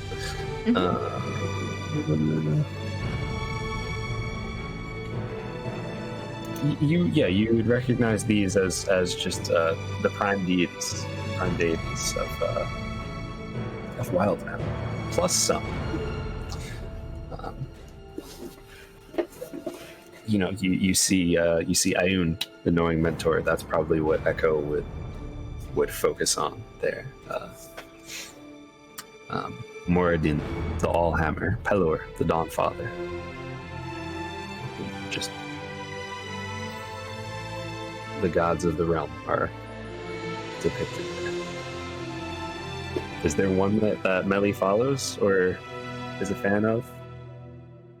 Okay. Anything she's looking for? Okay, sure. That's fine. Just curious. I'm just curious if there was one that you were looking for there. I mean, you see Bahamut, or Bahamut, the platinum dragon, on there. There's they're all there. It just suddenly occurred to Vale that just because it's depicting something that ancient doesn't necessarily mean this was built that long ago. It might just be depicting a part of history. Is there anything he could do to ascertain how old it might be? I know it's a stretch, but I figured I'll ask. In this room, probably not. I'm gonna say no. Valdez says, well, obviously he seems like shake his head for a second and kind of comes out of his almost like stupor. And there's more to explore here, isn't there? And he just heads to this door down the bottom. Not like fast, but like he seems to just be kind of curious and Goodbye, Vale. he he opens the door. I think you're muted, Josh. Sorry about that. Yeah, I said, do you open it up? And then you said, he opens the door, so I thought it was good. Nothing happens as you open it, just the door swings open and gently, and you're able to walk through. Okay. Without any problems, if that's what you'd like to do. So you said those are skeletons, like inanimate skeletons on the ground? Yeah, remains of people who have died. I mean, they're not animated like Echo was asking. Yeah. Okay. I think Vale would go investigate one of them. Okay. Which one? Why don't you just... Okay, that's what you do. You walk up to that one and try to investigate it? Yeah, I think. Okay. All right. All right. Oh, man. Second time, I almost knocked over a full cup of... Well, actually, it's kind of empty, but almost knocked over a cup of water. Oh, boy. So, as you step out... Bear with me 1 second. Yeah, so it's like something... Another structure of some kind in there. Mm-hmm. Why don't you make a dex save for me? Crap. For real this time. Okay. No, I'm not bad at those. 12. 12? Right. So, as you step near where the skeleton was, you hear as darts just start to shoot out of those two pillars. Like Skyrim darts, like... Maybe not that many of them, but a couple darts come out. Okay. And you will take 3 piercing damage and two poison damage. Ouch. One of the darts kind of just clips you, but you did seem to miss the brunt of it. And you are still standing on that spot, and they are not continuing to shoot. Okay. If you want to take a look at... He probably would have stepped back and instinctually just been like, ah! Yeah. Okay. As you step back, the stone just kind of, like it had repressed a little bit when you stepped on it. It kind of just pops back up. Don't step on that. Does he have like a dart in his neck? Like No, you got a dart in your neck.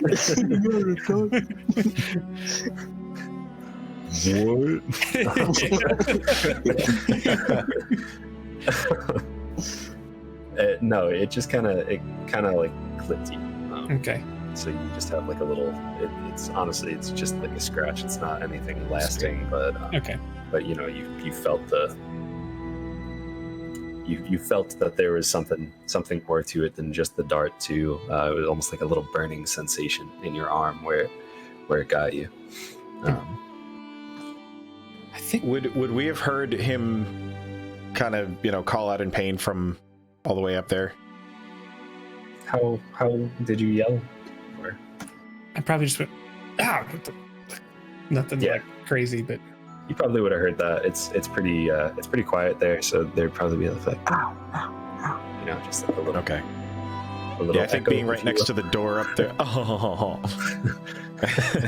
I think being right next to the door, I would have definitely like run out of it and a couple steps forward and just a quick. Vale, are you all right?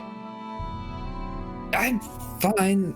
Just be careful. I think some of these stones on the ground, I got shot with some kind of dart or something. I don't know. I think there's some poisonous.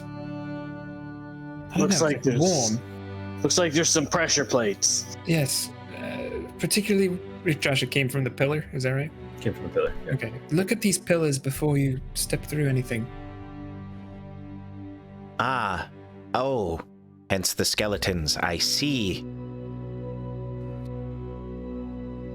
Yes, that would have been a better decision on my part. But is it possible for me to kind of like, without triggering the pressure plate, grab the skeleton and pull it to me? Yeah, So absolutely. Okay. Yeah, so you could do that.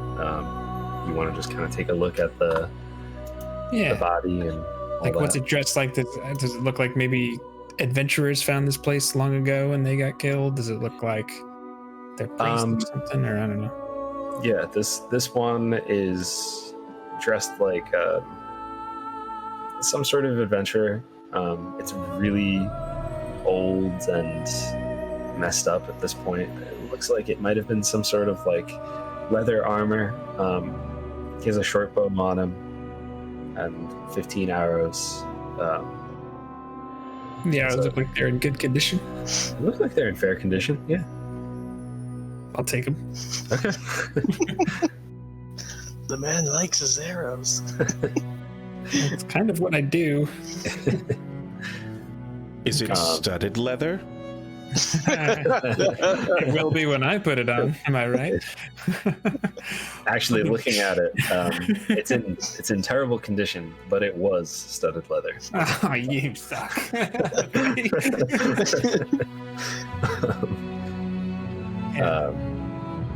If you continue to look through on him, he has, or I guess, really hard to say whether it was a he or who knows, but it has 4 gold pieces on it and 1 copper. I'll add it to the unresolved treasure total we have. Okay. Can Okay. you take a look around at any of the other ones, or? I think I would start. Yes, if I was satisfied there, I would go to the other one and. Okay. try to- Which other one? I'm sorry. That made sense in my head, but I would do it here. Okay. I would try to do the same thing, pull the guy. So, are you trying to like? How this one is kind of like on like the further side. It's almost like he got. Yeah. If you had to work there, like we'll put you in like Batman Arkham detective mode, like you're seeing things that have happened and Geralt mode.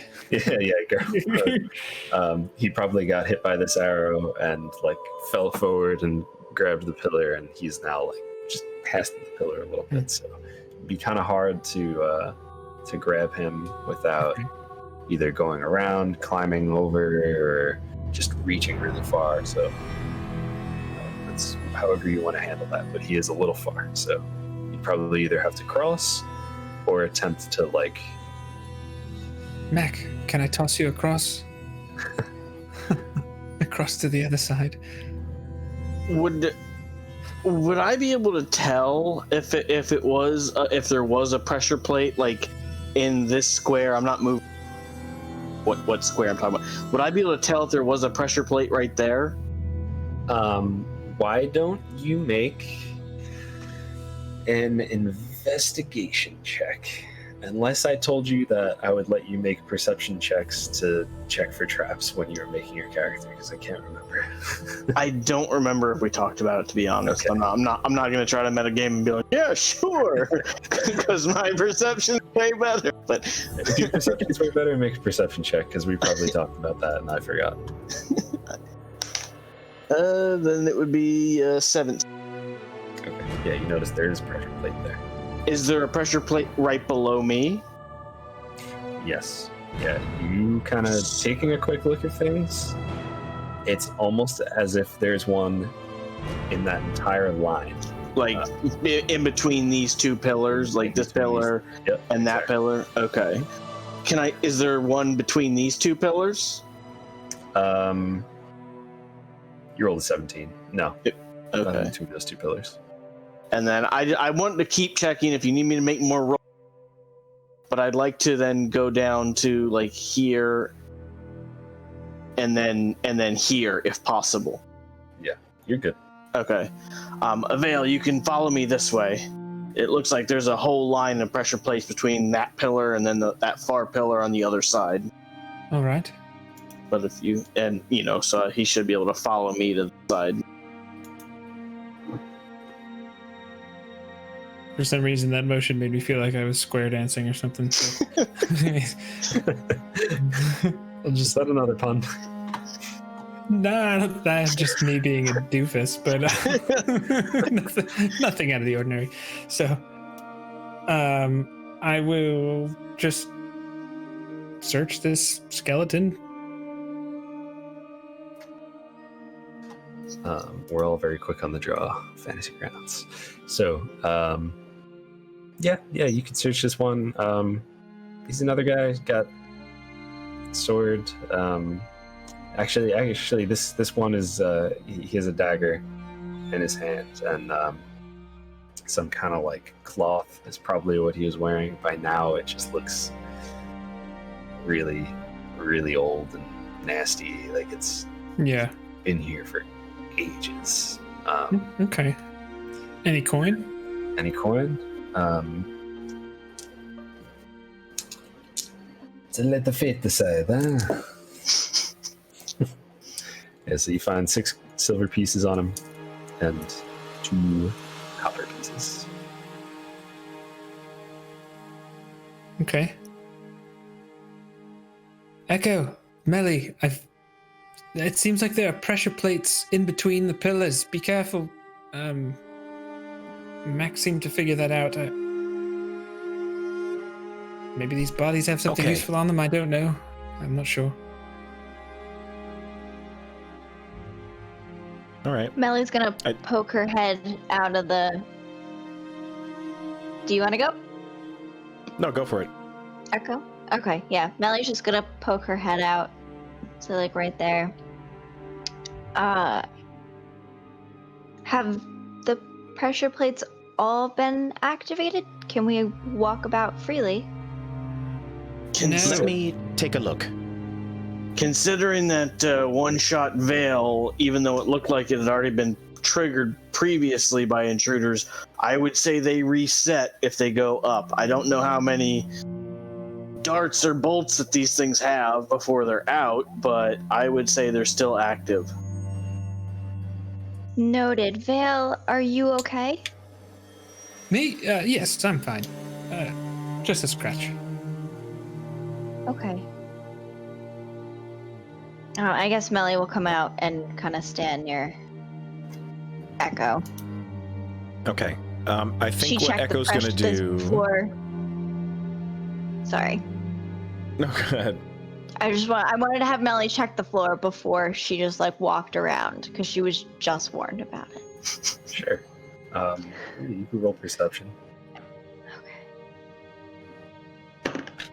Natural 20. Oh yeah. Yes. Yeah, you just right where you're at is fine, but you could. It's crazy because like typically checking for pressure plates, like you should be able to. You should have to like go, kind of get like close to it, really like look and really get an idea for it, especially the way these are set up. But standing right there, you're like, oh, yep, it's between all the pillars. That's where they are. It's fine everywhere else. Don't worry. Okay. I look over at Vale and I go, she has a gift. Evan shakes his head and smiles. Being able to heal is quite the gift. I mean, I'm good at pressure plates, but I can't spot them from that kind of distance. Not these. No, I'm just saying she's something special, all right. True. I think Vale would naturally start to look at the whatever that is. Although I think Echo was about to do something. I'm sorry. No, it's okay. I basically wanted to... So, if I understand it correctly, and I apologize because I'm also running the thing. So, she saw that basically everywhere up top around her was completely safe, but not necessarily where these pillars are. From what she could see, where those pillars are, all the spaces in between the pillars, like if there's a pillar to the left, a pillar to the right, every space in between them is not safe. Okay. But from what she could see, pretty much up until where Vale and Mac are, those are the only spaces where they're at. So you don't want to step in between two pillars. Okay. That's basically what I was going to take a look. I was going to see if I could, from where I am right now, see if I could see the, like the firing point, like a little hole, you know, between like chest and head level, where a dart might come out of. Sure. Yeah, there's actually like a couple of holes on them where they would be. You actually even see some like marks on it where darts might have like smacked into the side of the pillar, but you don't see darts there. But you definitely see plenty of openings where they could come out of.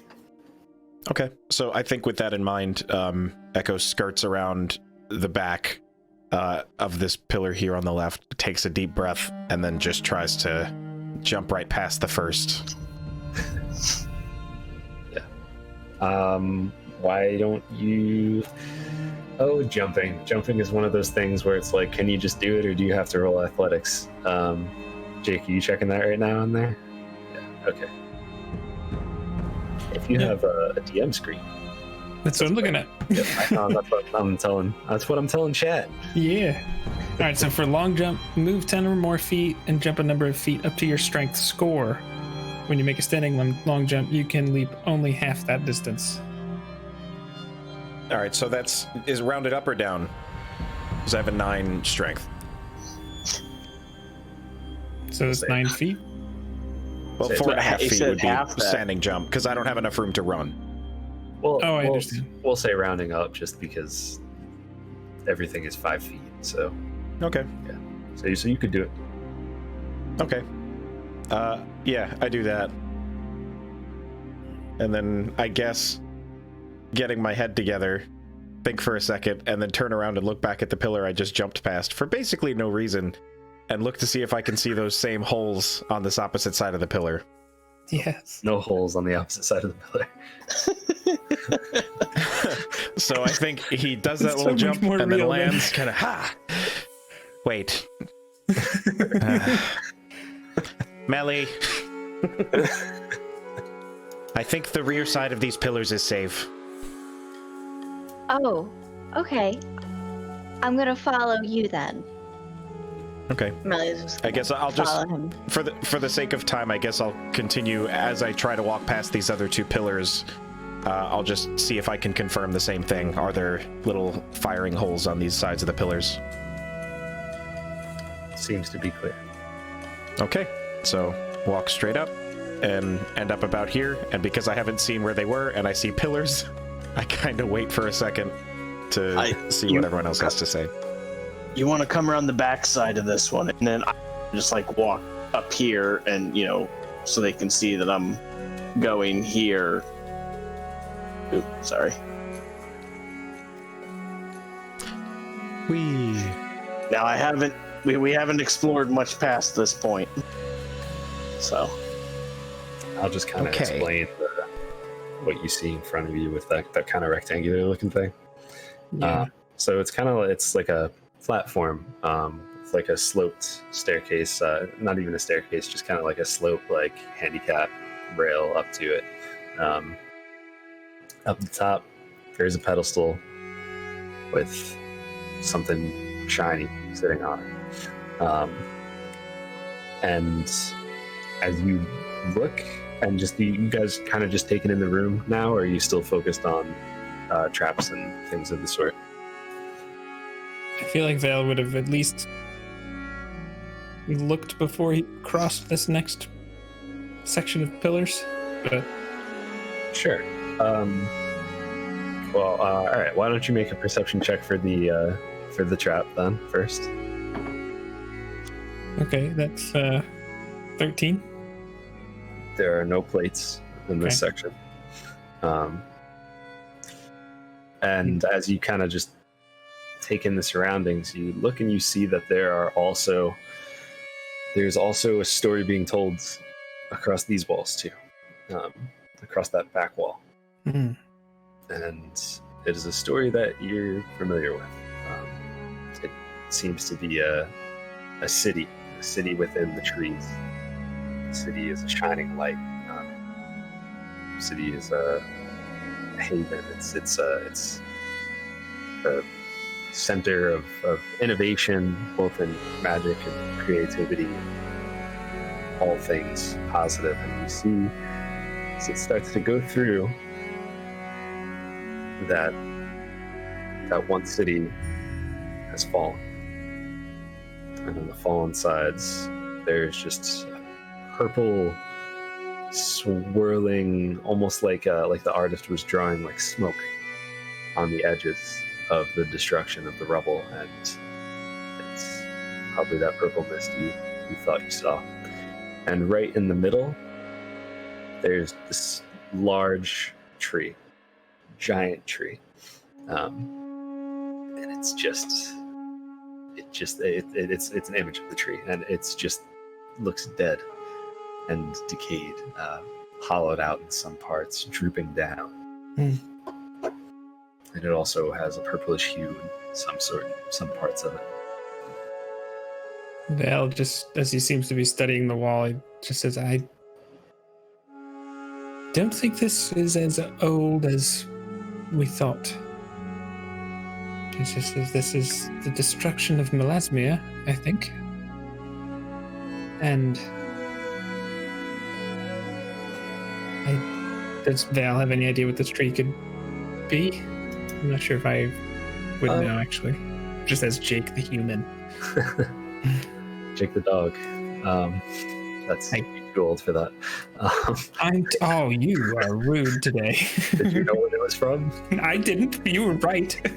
Doesn't mean you were not rude.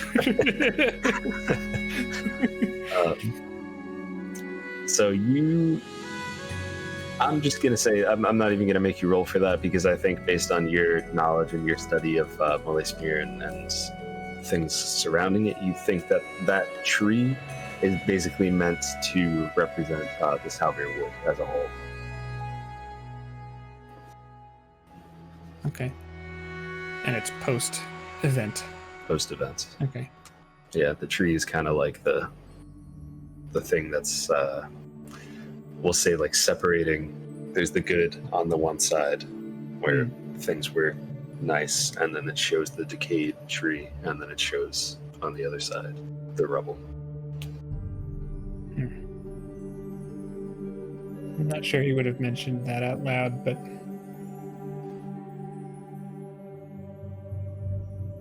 I think he would just start to walk towards whatever's going on in the middle there. Okay. I would follow him. Yeah. Trying to be careful since he got shot already. Also, before you do that, when you guys looked around the room, did you just focus on that picture, or did you try to look around the entire room as a whole? I want to make sure I give you all the information for everything based on what you were looking at. So this room? The whole everything. Why don't you just everybody? I mean, I'm definitely awed by the murals on the, but I'm also looking for anything. I mean, I'm a thief. I'm not necessarily like a grave robber, but I'm looking for anything that I might see that's useful, or whether it's a chest, or even if it's just stone that looks like it could possibly be housing something. I'm looking for those kinds of things. Okay. Because I'm in this for the money. most valuable thing in the room. All of you guys would notice this. Definitely whatever's sitting on that pedestal on the top. But you would, if you were taking a look around, you would notice that homeboy in the middle between the 6 pillars, the guy that's kind of just in the middlemost section there. He's the only one of these skeletons that just has like a leather satchel. Again, it looks kind of old and messed up. He has some sort of bag on him. Wanted to make sure that you guys had all of the information before we move forward. So, Vale, as you continue to step up this thing. Yeah, I'm not sure Vale would have noticed that. Okay. So I think. Yeah, that's why. Yeah, I just want to make sure everybody gets everything they were trying to get out of it. I got before you. we continue. Definitely. So, yeah, as you continue up, you see it's stone. It's very smooth. It's like a marble. Whereas some of the things that were made here, definitely the door up top was kind of like a not as fine of a stone, but this, as you're walking up, it just really excellent craftsmanship. And as you get to this pedestal, you see sitting on it is a shiny. It's like got gold and platinum and gems on it. It's definitely worth a lot. I mean, I don't think anybody is a skilled appraiser here, but you know that you'd get some money. And it's just some sort of idol type thing, just sitting there. Do I have any indication as to who the idol is representing?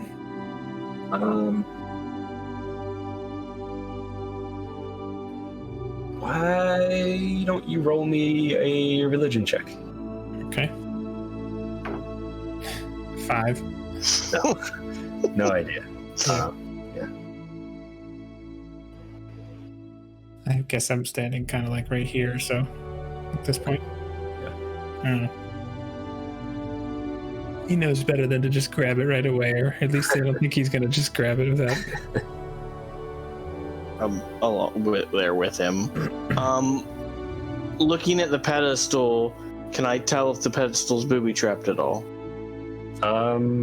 Roll for this one. Yeah, you could roll perception. That's an 8. Doesn't, as best as you could tell, you don't really see anything on there. And there's no bodies near it either. It seems like based on what you've seen so far, most of the traps in this room have been those darts.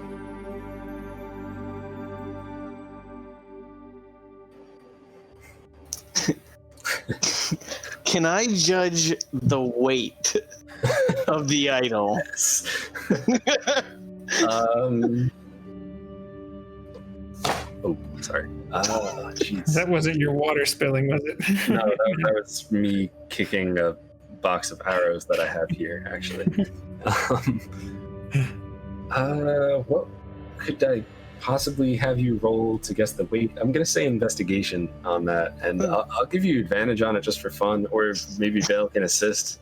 But And if I could tell what he's trying to do, which I have a feeling I probably could. So I have a bag of 1,000 ball bearings in my explorer's pack. It just is. Hey, I didn't create it, but I have it in my inventory. Okay. So I'm thinking that if I can put the right amount of ball bearing and swap the idol with the bag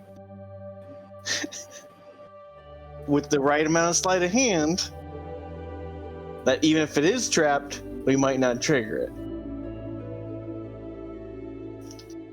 Yeah, it's a great thought. So my investigation is a natural 19, so that'd make it a 20.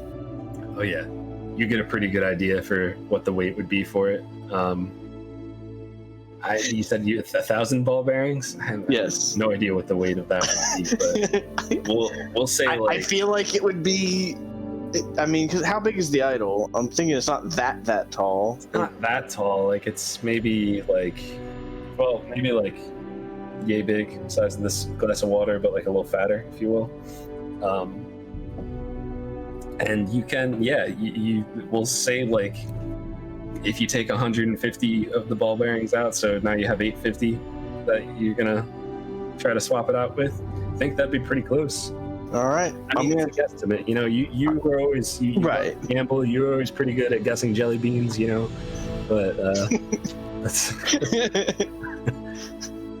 I look at Vale. Do you might want to step back. Just wait a moment. There is another door over here. I'm not saying not to do this, just maybe not yet. Okay, just remember all those all the spaces in between those two pillars are Right. Yes. trapped. Does anybody else know who this is supposed to be? And just points at the idol on the pedestal. Do I know who the idol would be? Everybody could do religion if they want to try to find out what it is. That is a 15. Does anybody else roll or Yeah, I did. Dirty 20. dirty 20? I got a 3. You got 3? Okay. So Vale and Melly be like, so you all kind of get that. Echo with your dirty 20. You're still not able to figure out who it is, but you know that it's not any of like the known gods or goddesses that you've seen. I mean, you've studied up a little bit, and it's not on that list. It doesn't really fit the bill of any of them. All right, I think I do mention that. Okay. I don't know that this is to any of the gods in particular, at least none that we know about. interesting.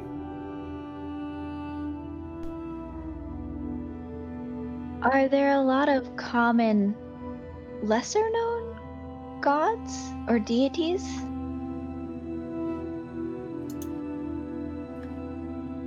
Are there a lot of... Yeah, is that a DM question? I don't know. It sounded What did like the she was books saying tell in me? character. That's what Yeah, it did.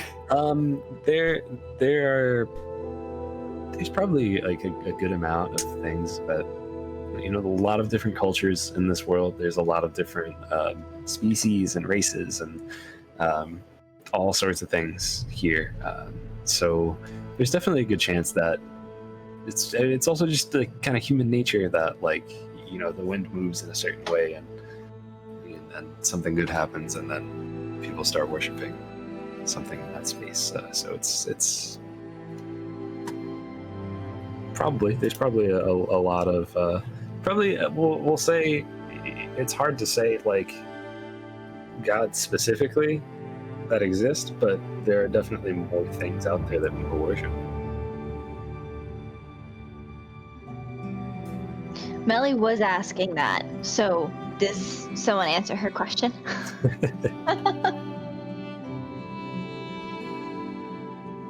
Vale just kind of looks and shrugs, kind of. I guess there's a lot People of can powerful work beings in- out there. People can worship any sorts of things. There's probably a lot more that we don't know about. I see. So do you guys want to check out the other room before I try to swap this?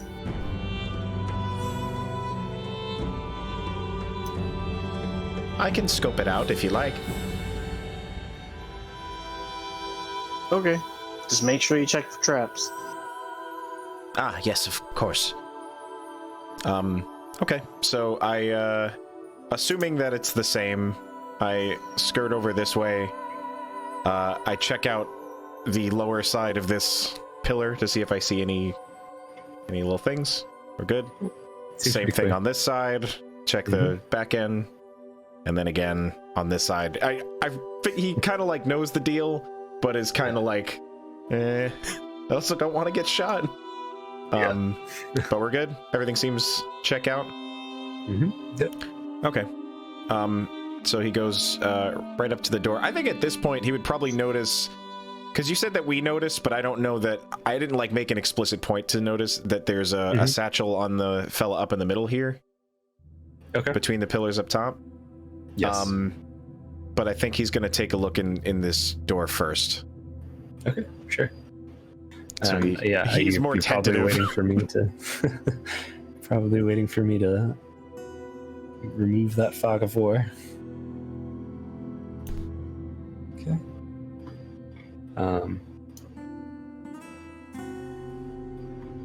Okay. So as you open this, you see, and there are more. It's kind of another open room, but there is more paintings here. And here you see what looks like gods together, and some of them drifting apart in the beginning.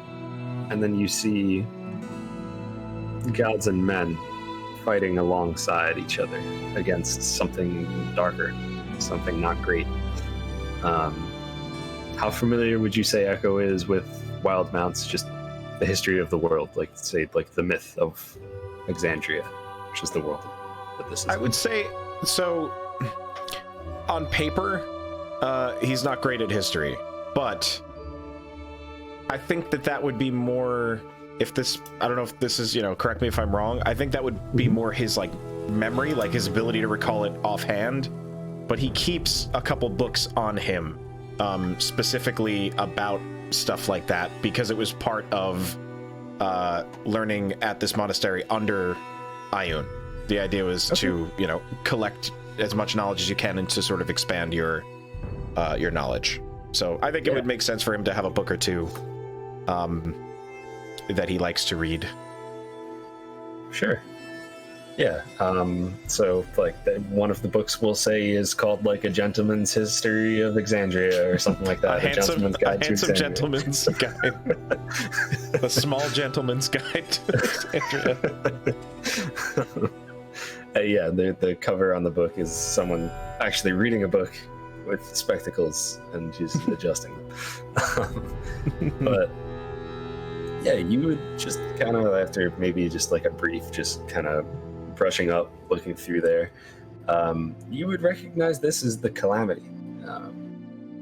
Calamity is you would definitely know about that. It was a battle between basically the prime deities, the divine good gods, and the betrayer gods, and gods and men, and when I say men, I also mean all sorts of beings fought alongside each other to fight back these betrayer gods, and in doing so, the entire landscape of Wildemount was changed forever. And the ending of it, and as you're continuing and you kind of just reading along this book, and you're also checking on the story or on the wall, you see that it all kind of comes to a close with the beings that look like they're supposed to represent good locking themselves behind some sort of gate. And you see that the we'll say humanoids, that's probably a better word than men, the humanoids are on one side of the gate, and both the good and the bad and everything in between is on the other side of the gate. So this would be the Calamity and the Divine Gate, the creation of the Divine Gate, which separates basically all of the gods from the mortal realm. Do I see Ion depicted in there? You do, yeah. All right. So, is that the wall straight across from me? Because you said it was sort of left to right, I guess, in chronological order, I guess? Yes, So yeah, that's the wall that I'm like kind of straight across from me is that last like right there, staring at you, yeah, from behind the gate. Almost feels like they're looking directly into your eyes, through you, into your soul. Yeah, so I think he just walks right out, like not even, and this is, I know, not so good, but without even like checking for traps or whatever, just walks straight across the room, and looks up at her and just kind of puts a hand on the wall.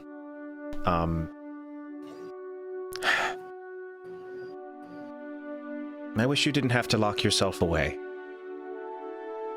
I know I didn't know you until very recently, but you've shown me a lot, and I think you've brought me here to show me something else too. Hopefully we'll meet each other. And, yeah. I think he turns back around and just takes a quick survey one more time at the artwork on the wall. Is there anything else that I glean from the room? Or is it's basically there's also a couple bodies in the room, too. One skeleton. Looks... Okay. Yeah, I see the one up in the sort of northeast corner, and then one a little bit more westward.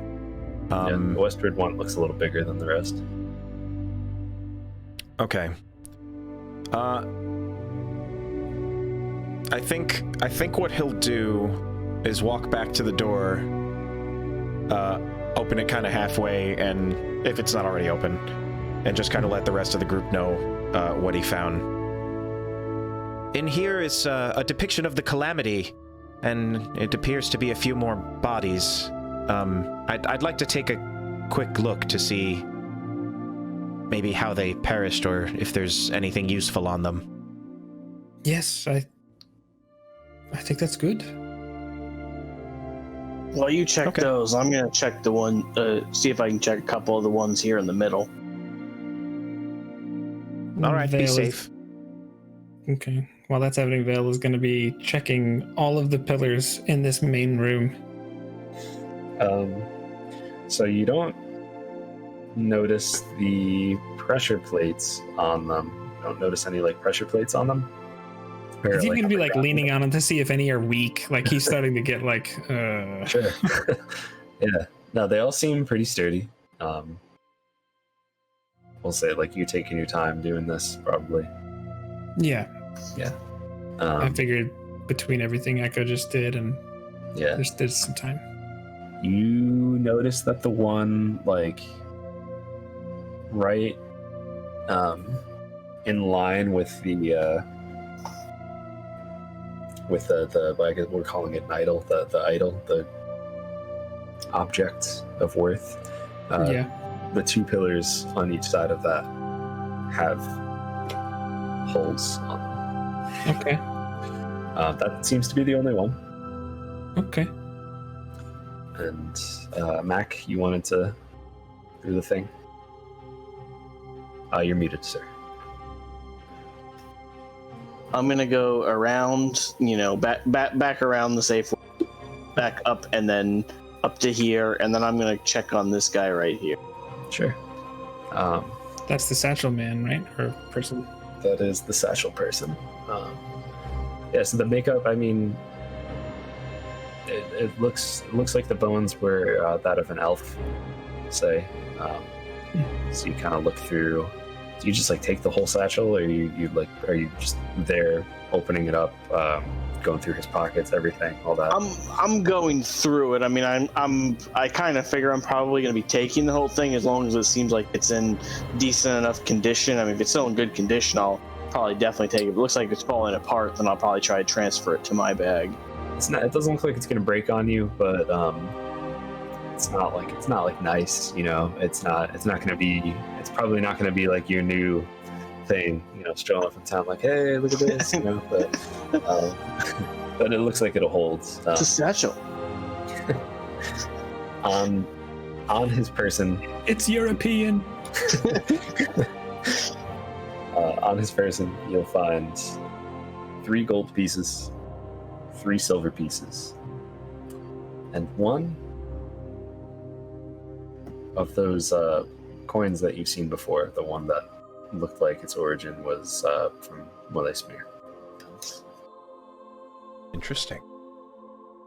Should I not write that down in the party fund because Max is finding it? Yeah, I had a feeling. No, it's in Max Party Fund. I mean, Literal party fund. and unless you like specifically calling me out on, hey, did he have any gold on him? I highly doubt Val would be paying attention. I feel like at this point he's looking at the pillars and stuff. All right. Scoundrel.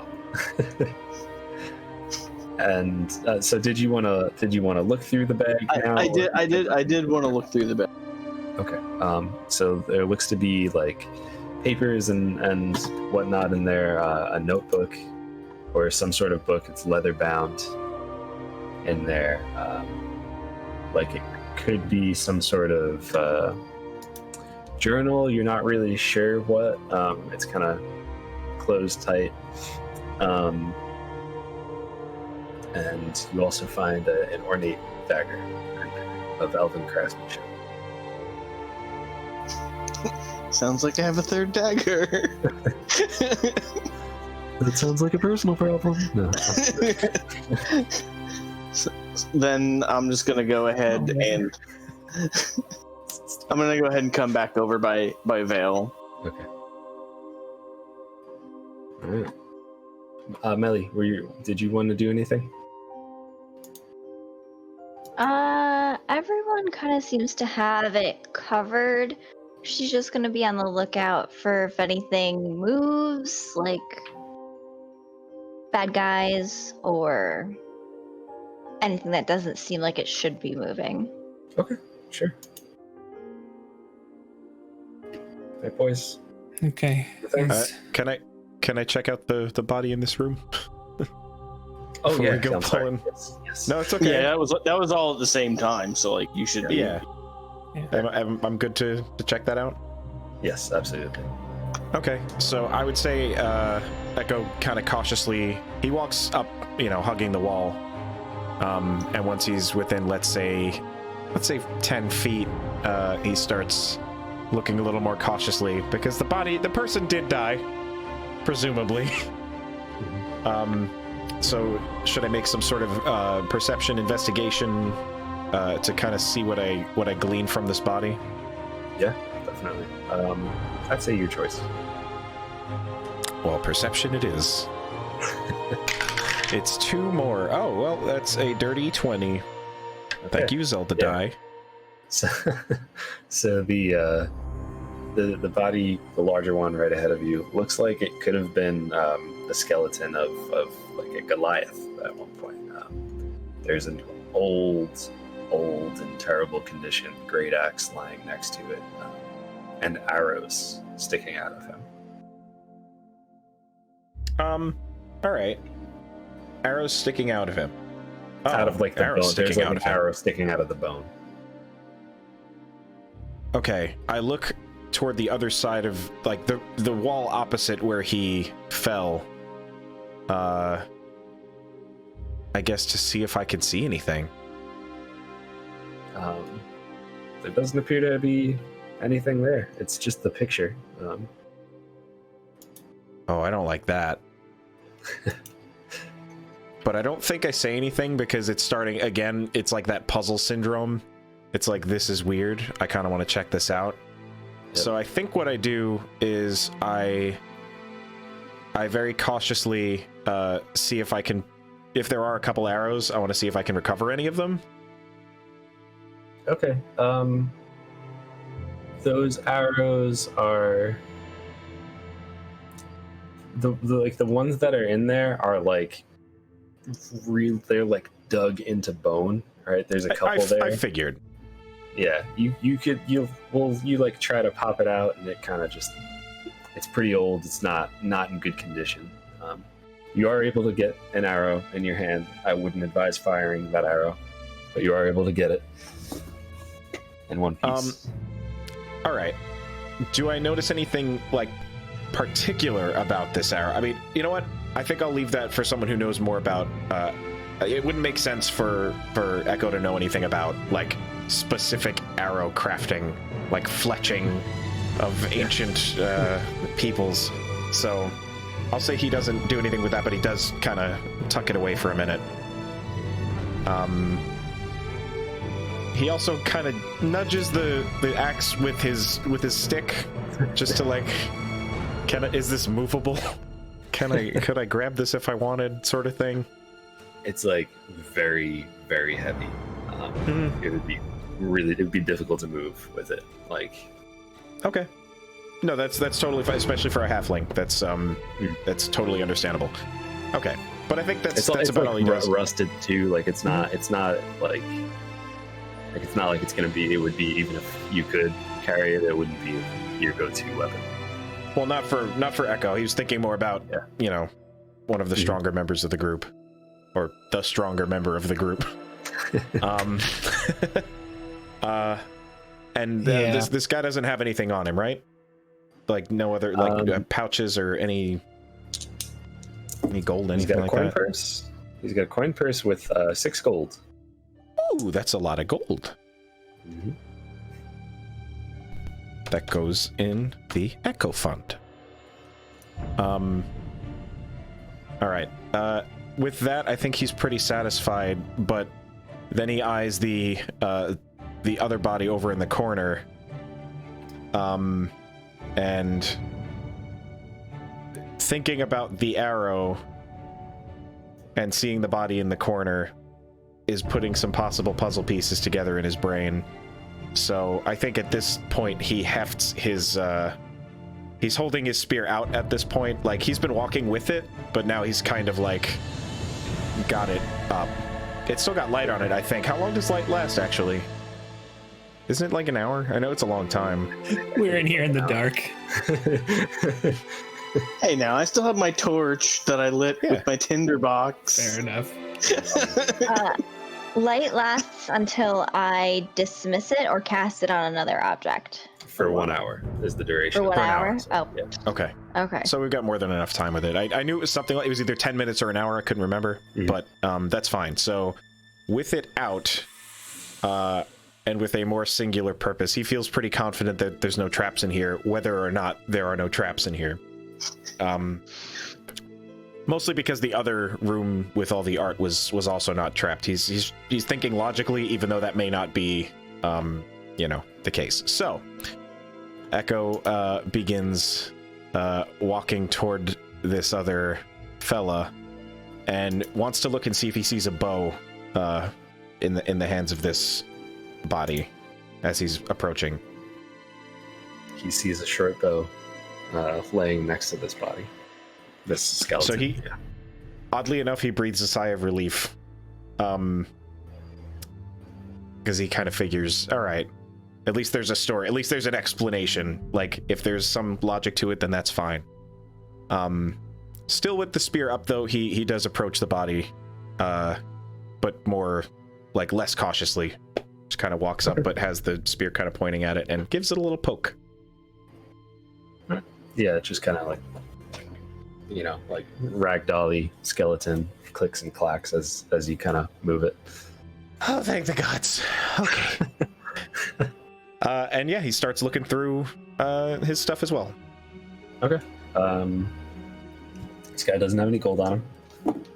He does have 8 arrows, and as you get like a close look, you see like slashing marks on his bones. Makes sense. These two got in some sort of a scrape. Interesting.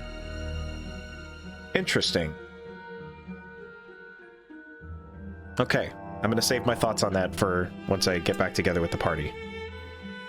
All right, here's a question. These people, I get their clothes are all deteriorated at this point, right? There's no way to really make out anything besides like they're wearing leathers. There's no like sigils or anything. No sigils. Nothing like pointing. If you were looking to point it back to a specific house or anything like that. Some of the gear on them, like you might be able to tell, like if you're well versed in the world, you might be able to tell like what region it might have come from. If you know a lot about that, it might be kind of difficult to check. But I think I might. Let's say he pulls a book out and tries to do a history check on it. It's just kind of like, okay, these clothes are kind of weird, and sees what he can kind of glean real quick. Literally, like cursory glance, because he's feeling like I've been in here kind of a while. Yeah. So nothing too crazy, but he's just kind of like clothes. See, where is that in the glossary? Oh, okay, it's a 17. 17. What'd you roll? History check. History? Oh, perfect. Yeah, that's what I was going to ask you. I was just curious. Okay. Yeah. Oh, I did say 17? That, but I guess yeah. I'm sorry. I didn't even know. I'm not the DM, history. So I shouldn't have said that. That's fine. That's totally fine. I'm not worried about that. You guys know what you're doing, and that's fine. History check is exactly what I was going to ask. With the 17, I would say that you would kind of notice just some of the markings on this, and say that they are they would be like mountain folk. So they lived in one of the mountain ranges nearby, and it just seems to be of that sort of style. It's amazing that you carry a book like that, but a gentleman's guide, a gentleman's guide to fashion. I mean, to be fair, Echo is wearing a nice. It's a waistcoat that was kind of converted into a geek. Like he has a sense of fashion. I will say that. Nice. I'm not gonna say that makes it any less silly that I found that in a book. But anyway, it's all good. Right, it's fun.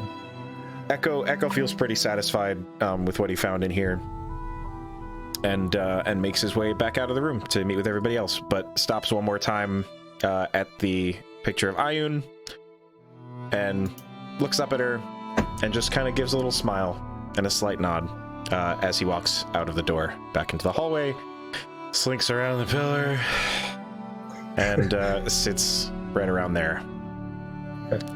As you did that whole thing with Ayun, even before too, I meant to say this, like you just have that kind of moment. You just feel like a warmth, and almost like a peace from that. And as you have that moment of just reflection and thinking about Ayun, you get inspiration. So yeah, and because it's 10 o'clock, so we're probably not going to be going too much longer, but you'll be able to use that for next session because okay. it's late. Or this session, it depends what I mean. I'm just gonna say. Well, it just depends what happens from here. If you need it immediately, but I just want you to know that you will be able to use that next session if you don't use it this session. Okay. And the reason I'm saying that for chat is because inspiration typically only it's advantage. It gives you another d20 to roll, and it typically only lasts for that one session. It also doesn't stack. You basically just get it for RPing really well and doing something fun, being creative. So he'll be able to use it next session though, because we're nearing our end. So do we kind of can be taken so many ways, not together? Yeah, I'd say that. Well, he just kind of like eyeballs Mac, says, I know you just want to do this swap. I did notice, and I point at the pillars that are in the same line as this pedestal. There does seem to be probably some kind of trap here associated with it. It could obviously be weight-based. But we could try your idea, or we could try and just put a rope around it and pull the thing off from a distance.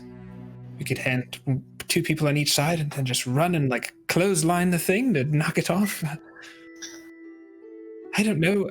If we were creatures were these people were trapped here, so I don't know how the thing got closed in the first place. I'm sort of wondering if one of us should be out there. What if the thing closes and someone could use a tinderbox to open it up again? My head's spinning a bit.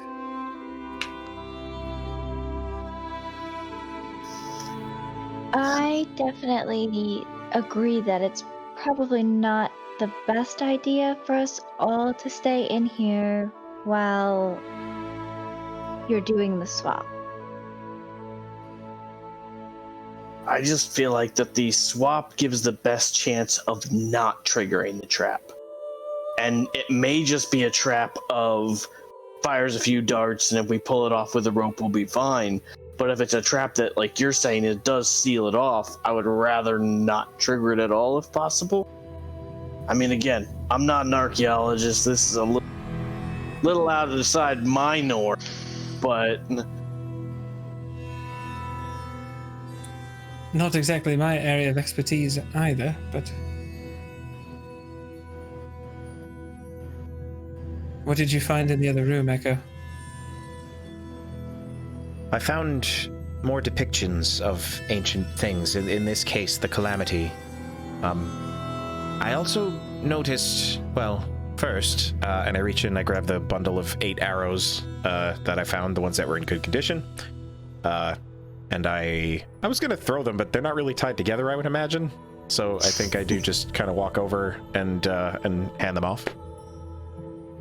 And then I have another one, the one that I pulled out of the guy's bone. I imagine it's the same, but I just ask Vale, what would you make of this? I don't know what you know about construction of arrows, but here. I hand off the sort of the one that was in the bone. Yeah, what would Vale make of it? At first glance, it looks to be of similar design as the ones that you picked up from the other dude on the ground. Trying to find out like origin or something. I'd probably say like history check, I guess, if you're... Sure. 10. 10? They're old but well made. Okay. Okay. Well, I mean, they don't seem like it's very new, and seems like they'll hold up. I take it there were more bodies in that room.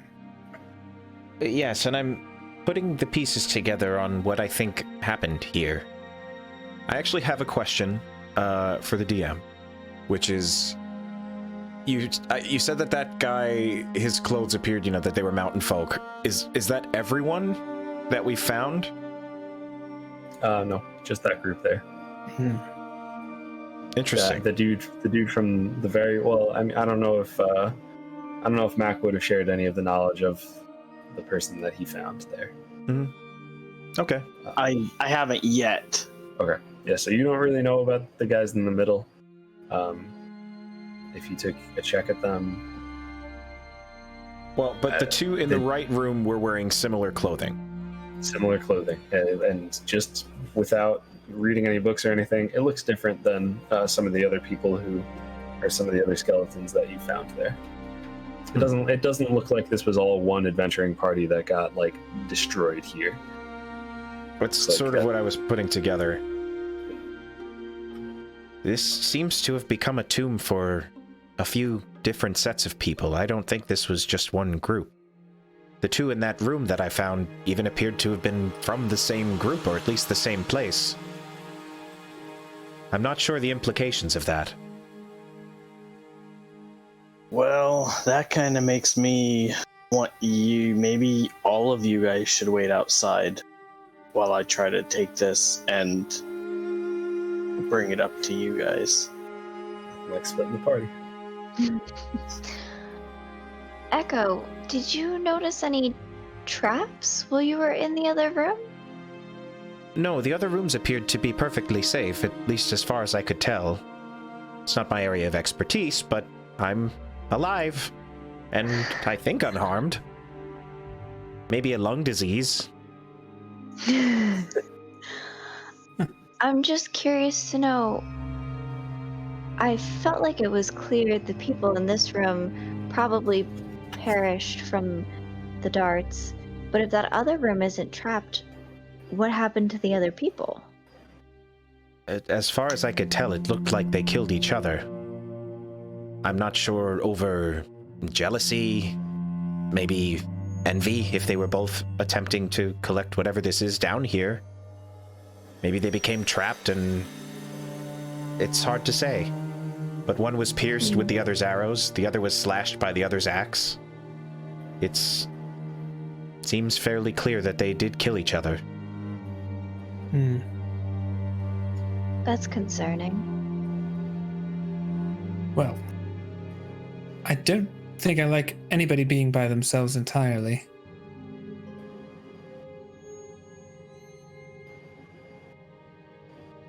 I think I can't say that it's my preference, but I think that it might be the best for us. I mean, well, I don't think we should leave you here alone.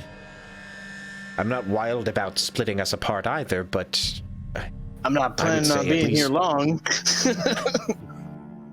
Vale just says, I can teleport in a pinch. Maybe I should make the switch. If we are doing the switch, he just goes, my nerves are like steel. And he'll... But you shoot with this hand? He goes, we'll keep that between you and me, and he kind of gives a wink. But how quick are your hands? That's the real question. At this point, Vale tries to steal his coin purse. Make a sleight of hand check. 5 plus 5 is 10. It's not as bad. Who's My coin purse? passive perception's a 14 if he's trying to take mine. Yeah, that's what I was going to say. I was like, he totally doesn't know what I'm doing, but... Well, yeah, you would know, but it's the quickness, right? So why don't you make a sleight of hand check as well? Ooh. He's going to beat me. No, I'm not. I rolled a 9. There you go. Yeah, so you get it. And he just kind of goes, a little heavier than I seem to remember it being when we left Shady Creek Run, and he hands it back to you. I don't know. It's just a thought.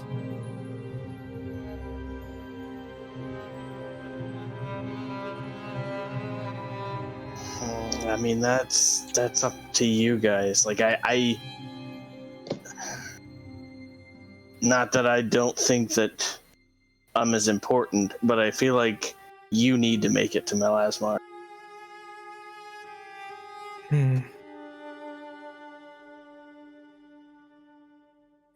I don't want it to be... Not only that, I reach into my bag and I pull out the diary, and what I think is some sort. I did find this book, and he was Elven, and if anyone has the best chance to read it, it would be you. And I hand it to Vale. Picks it up and is just like... I don't know what's in it.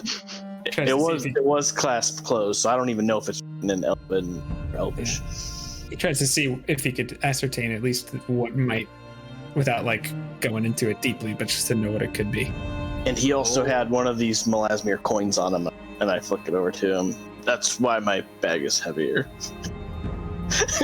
He just sprays them around, catches the election. Jake, what do you think? What do you think you would roll to try to figure out what's in that notebook? If it's some kind of intelligence check, I would think, but if it's in Elvish, I don't know. I'm not sure. We'll give you some intelligence check of your choice. Probably investigation, but it's with advantage, I would say. Okay. Because of your knowledge on the subject. Okay. Natural 20. 23. Natural 20. This is a spell book. and it came from someone at Molismere. Vale's eyes just are like, he just like looks up with this real goofy grin on his face.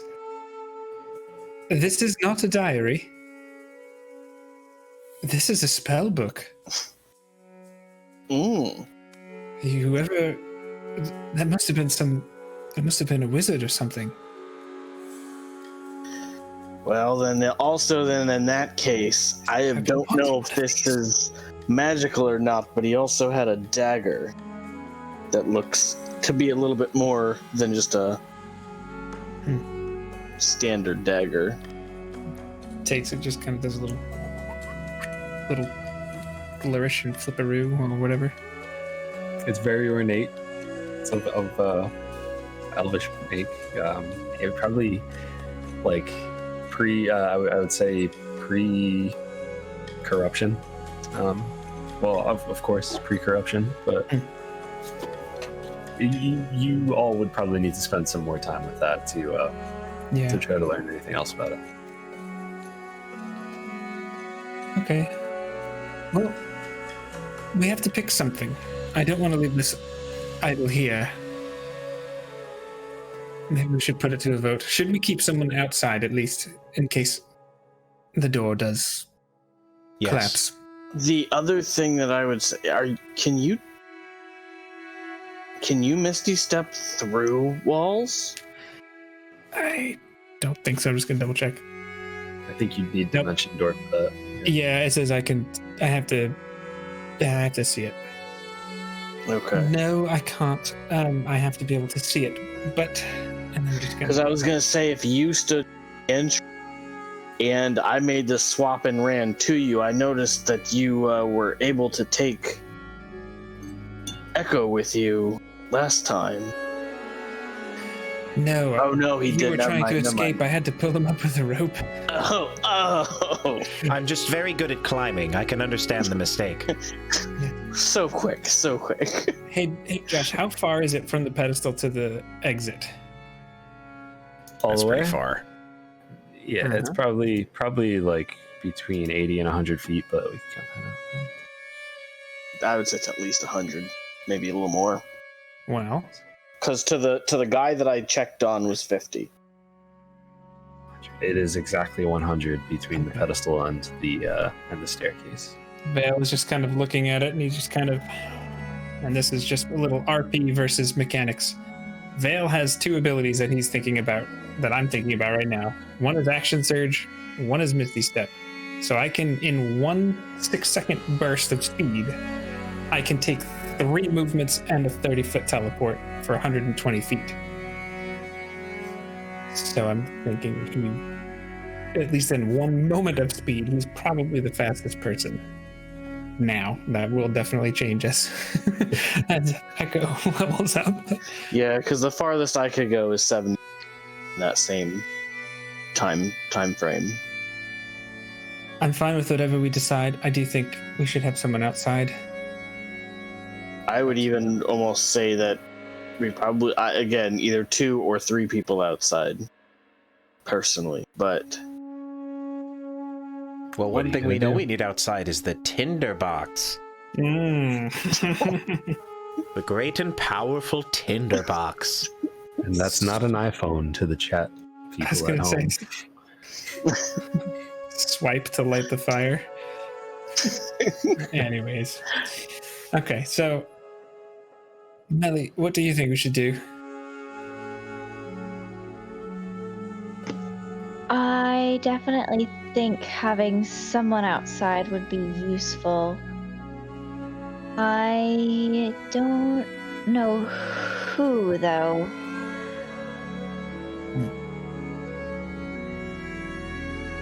Perhaps Max, since Vale, you have the quick movement, and Echo, you're also quite fast too, right? Well, fairly fast. But it also depends on who's comfortable with what. I wouldn't want to ask anyone to sit something out or stay in when they weren't comfortable. I just don't want anyone by themselves. Well, what I would say is 2 people should be outside. 1 person should be by the other person should be the swap. Would be my preferred location of people. Now, who's doing what? But that way, if it is something that does closes off, something that attacks down here, obviously. Is he cutting out for you guys too? A little bit. Yes. Okay. I think you said 2 people outside, and then I kind of... 1 by the door, and then 1 at the pedestal swapping. Well, I kind of think maybe Melly and Echo should be outside. And Mac, I'm fine either way. I think in one moment I might be a little quicker than you. Yes, you probably are. I mean, I can wait by the... I mean, I'm good with making the swap, but if it probably makes more sense with your quickness. Okay. And so I give my tinderbox to Echo, just in case. And use my second wind just in case. Well, that's true. You did take some damage. I did. I rolled an 8, so that's 10 back, so I'm good. Sure.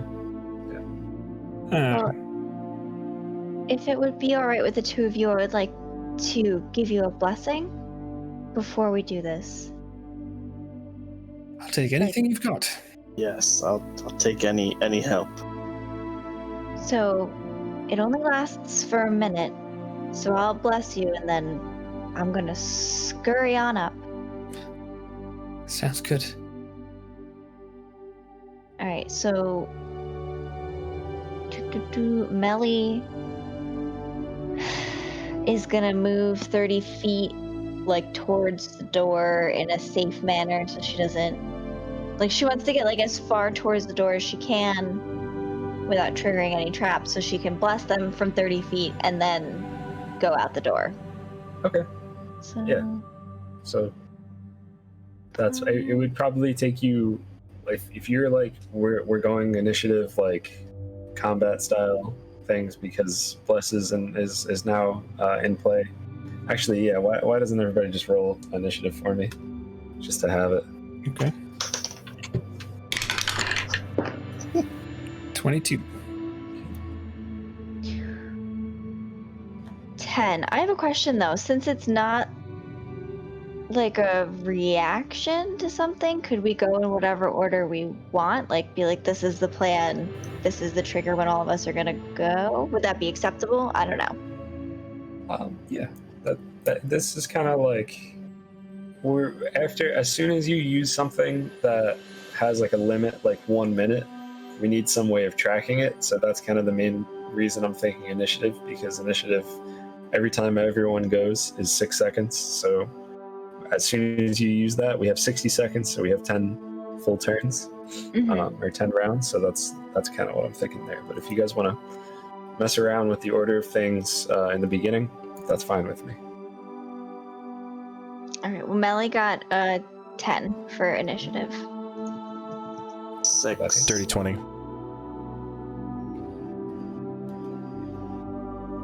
Alright. Yeah, you just need to be within 30 feet of us to be. I'm just kind of prepping everybody, if that's okay.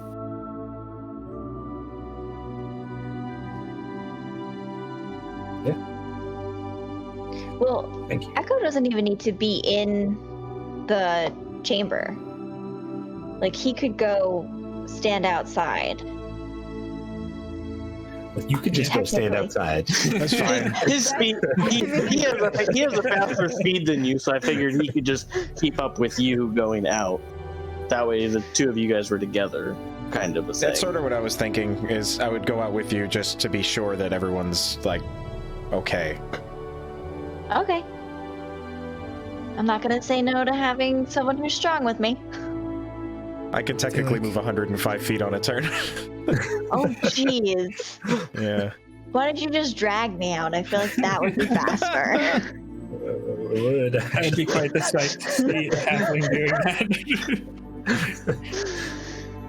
Oh boy, I feel like we're way overthinking this, but who knows what could happen. Hey, that's no D&D. player ever does that.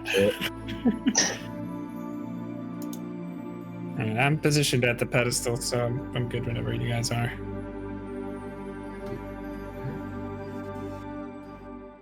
All right, so are we all ready? And before you guys do this thing, let me get this straight. So you're blessing them. Are you guys doing this as soon as she blesses you, or is she's blessing you, they're running out, and then you're doing the thing? I would wait to make sure everybody's out, or at least in position. All right. So it'll probably be like, what, 3 rounds? I'd say just 1 round, honestly, yeah. because Okay. yeah, we'll just say 1 round because they could dash and Yeah. get it. Well, technically, 2 rounds then. bless is an action. So, Okay. yeah, 2 rounds of waiting, I guess, is fine. So you wait 12 seconds, count to 15, and then get that. Yeah. All right, so I'm gonna bless Vale and Mac and myself. Awesome. All right. So gonna do my little thing. Say, bless them, and you guys are blessed. Then I'm gonna use my movement to run. How many space? I think I only have 6. Yeah. And then, boom. 1, 2, 3. Okay. Yeah, so I mean, if all you guys are doing is like running out, then we could say 12 seconds go by, Okay. you run out, and you get out of there. Unless there's something like else you want, you like suddenly wait, like I don't know.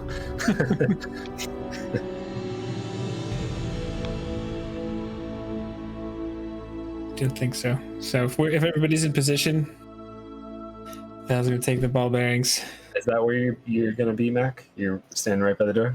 Yes. Okay. Not directly in front of it, but just kind of like off to the side, just a hair. Okay.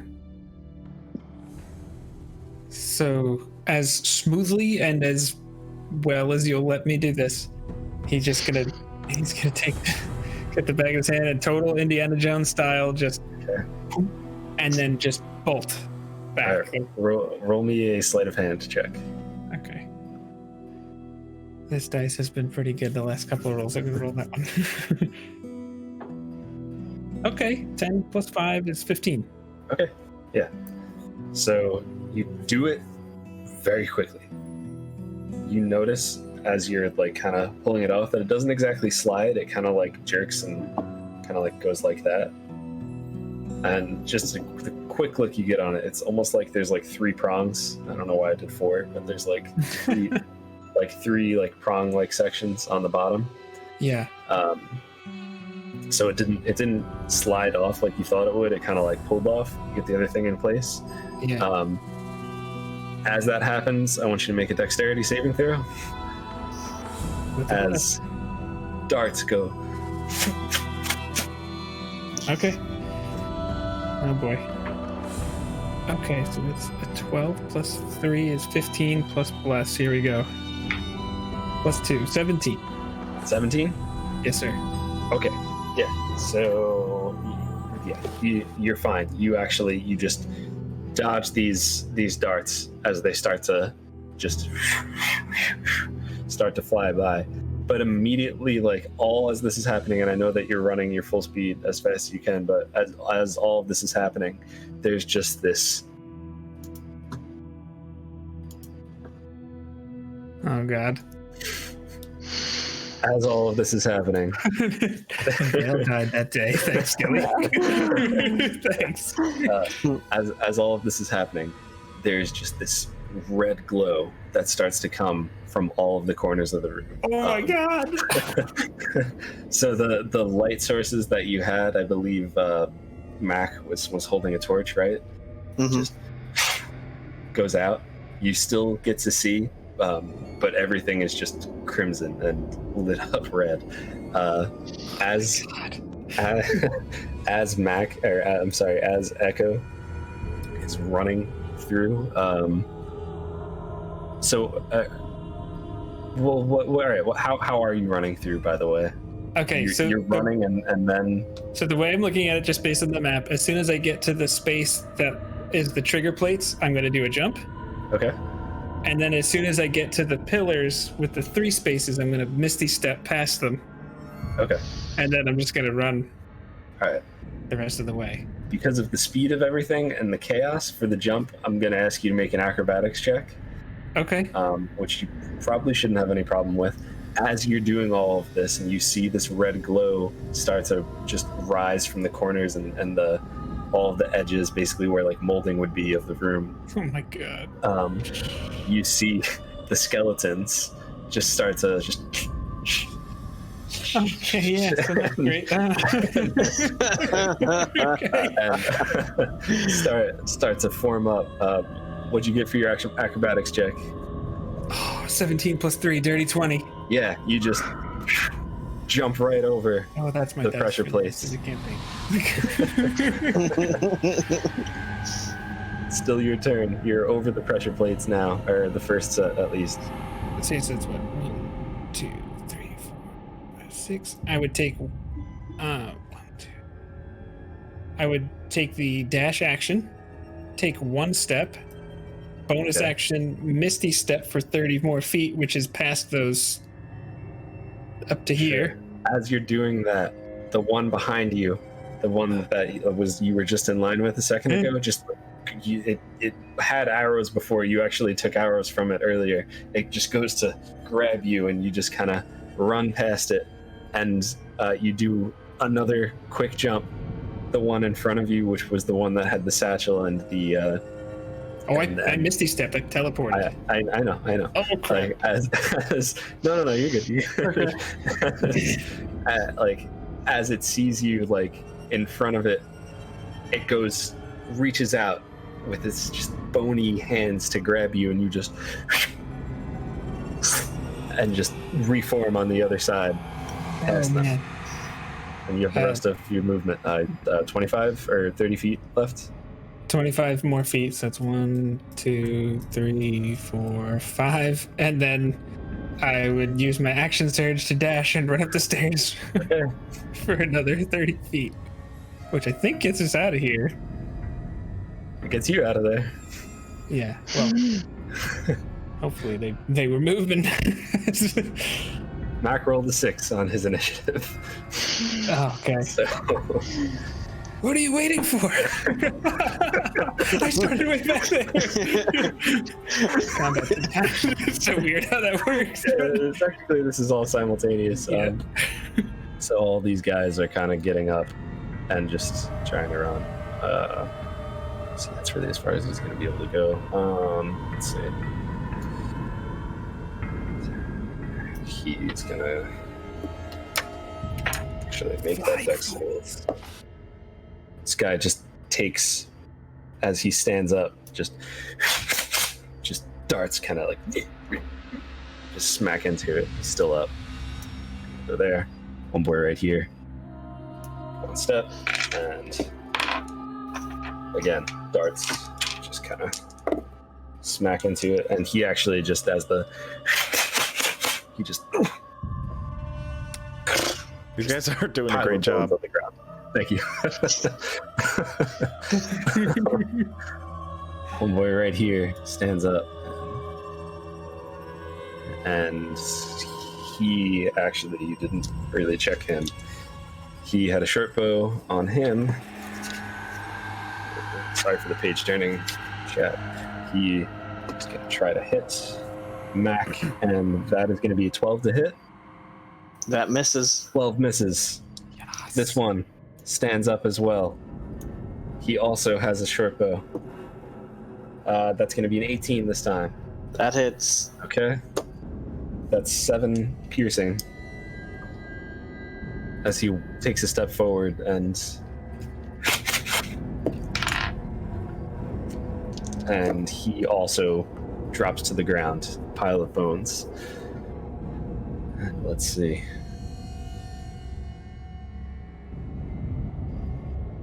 He's not gonna be able to do anything. This door opens as a massive skeletal warrior with a giant great axe steps in front of you. It is now your turn. Is he within range of me? He is not within 5 feet of you. All It's right. 10 feet total. Now, so yeah, I'm gonna run out. I am out of here. All right. As you guys run out, It might still follow us though. as you run out, the door just begins to